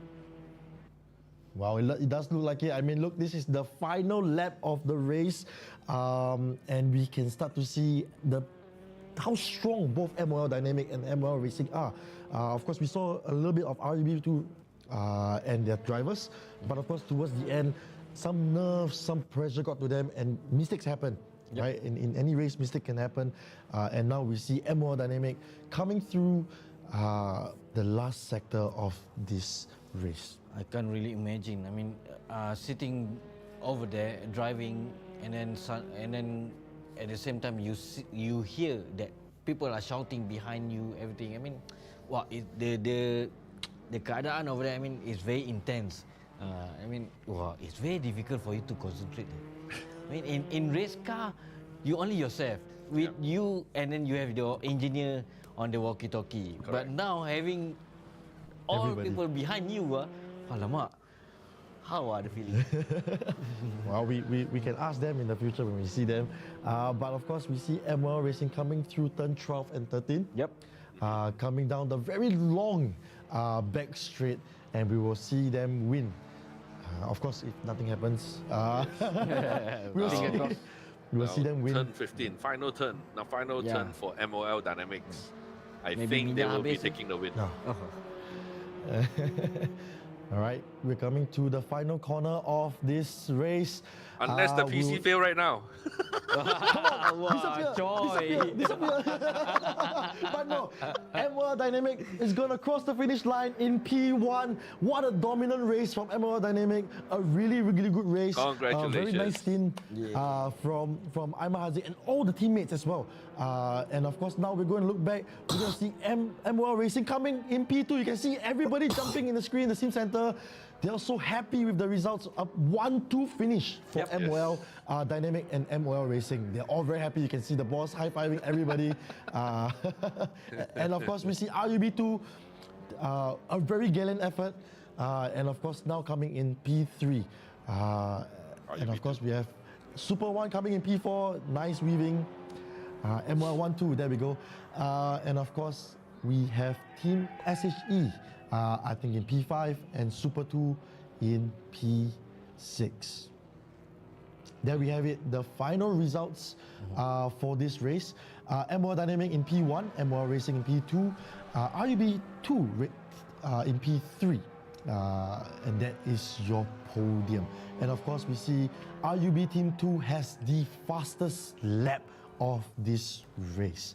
So you can really see the effort that they put in, and they tried to get that first place. Wow, What a race. what a race. What a race. What a race. What Now, last 15-minute race. Ooh. endurance race, we had the first 15 minutes and the last 15 minutes. Yes, always. Wow, and a huge congrats to our winners. Even the Oh, there we broadcast, go. even the broadcast cannot stand. He's like, I'm tired, it's 2 hours, let me go. A huge congratulations to MOL Dynamic, a very dominant win.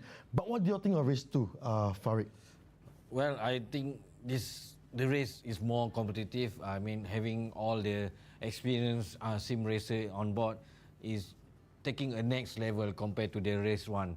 I mean, I never expect that you have this kind of such a close race between the top 3 position, where they only have like 10-second gap between them for the first 1 hour, and then suddenly, I mean, what you can ask for more? I mean, this is just speechless. They have so much respect to each other, everything, and then wow, best. Head off to everybody. How about you, Jason? How was the race? Oh, this is a really, really good race. I think a very clean race. Actually, very clean race from the start. And then, of course, the top 3 teams has been fighting and things like that. And you kind of feel like MOL is not gonna achieve that 1-2 and things like that, right? when IUB is wow, really taking the lead and pole position suddenly, right? But suddenly, they are finally able to fulfill the boss dream. 1-2. It's amazing. I think it's a really, really interesting race. Compared to race one, it's only the top two teams that were doing it and things like that. And MO Dynamics actually won, the first time. Now they won again. With Ayman Hazik, on the team. Amazing, amazing stuff. Anybody stood out for you, Jason? Any driver or any team other than the top three, or anybody that stood out for you? Did any team stand out to you? Any team stand up to me? Oh, of course. I think to me, RUB2 actually stood out to me. Because they were quite behind, and then they were making their way, fighting their way through, and then to go to the pole position, and that was really something that I was like, okay, really paying a lot of attention. Of course, with due respect, MOL Dynamics and MO Racing, they are really drivers that I already know, and then I know they are really fast here. But RUB2 was like, okay, trying to fight their way in, and then suddenly they are pole position. So to me, RUB2 actually made an impression to me for this race. Although they are now on the second runner-up, finishing, but to me, impression is there. What about you, Farid? Any team stood out for you? Well, I think most of the teams stood out for me. The top three. These top three are being very, very competitive. I mean, Ame Haris are doing very good, clean and consistent lap just to be ahead of the MOL Racing. And then after that, I don't know, somehow it's happened. MOL Racing managed to overtake again the RUB. So I think, yeah, I agree with Jason said that RUB 2 is my favorite also. And there we have it. And that would be the end of race 2. It's been a very long day for us. Yep. Very long night for all of us as well, including the drivers, everybody. And it's been really, really fun co-hosting with you all. We talk about food, we talk about everything under the sun. But before we sign off, we'd like to thank our sponsors for whom making the show would not be possible. All right, we hope the viewers, everyone here, including the drivers, have enjoyed today's race. And from all of us here in the studio, we'd like to thank you. Stay safe, stay healthy, and we'll see you in round 3. Bye-bye. See you guys. Bye-bye. See you.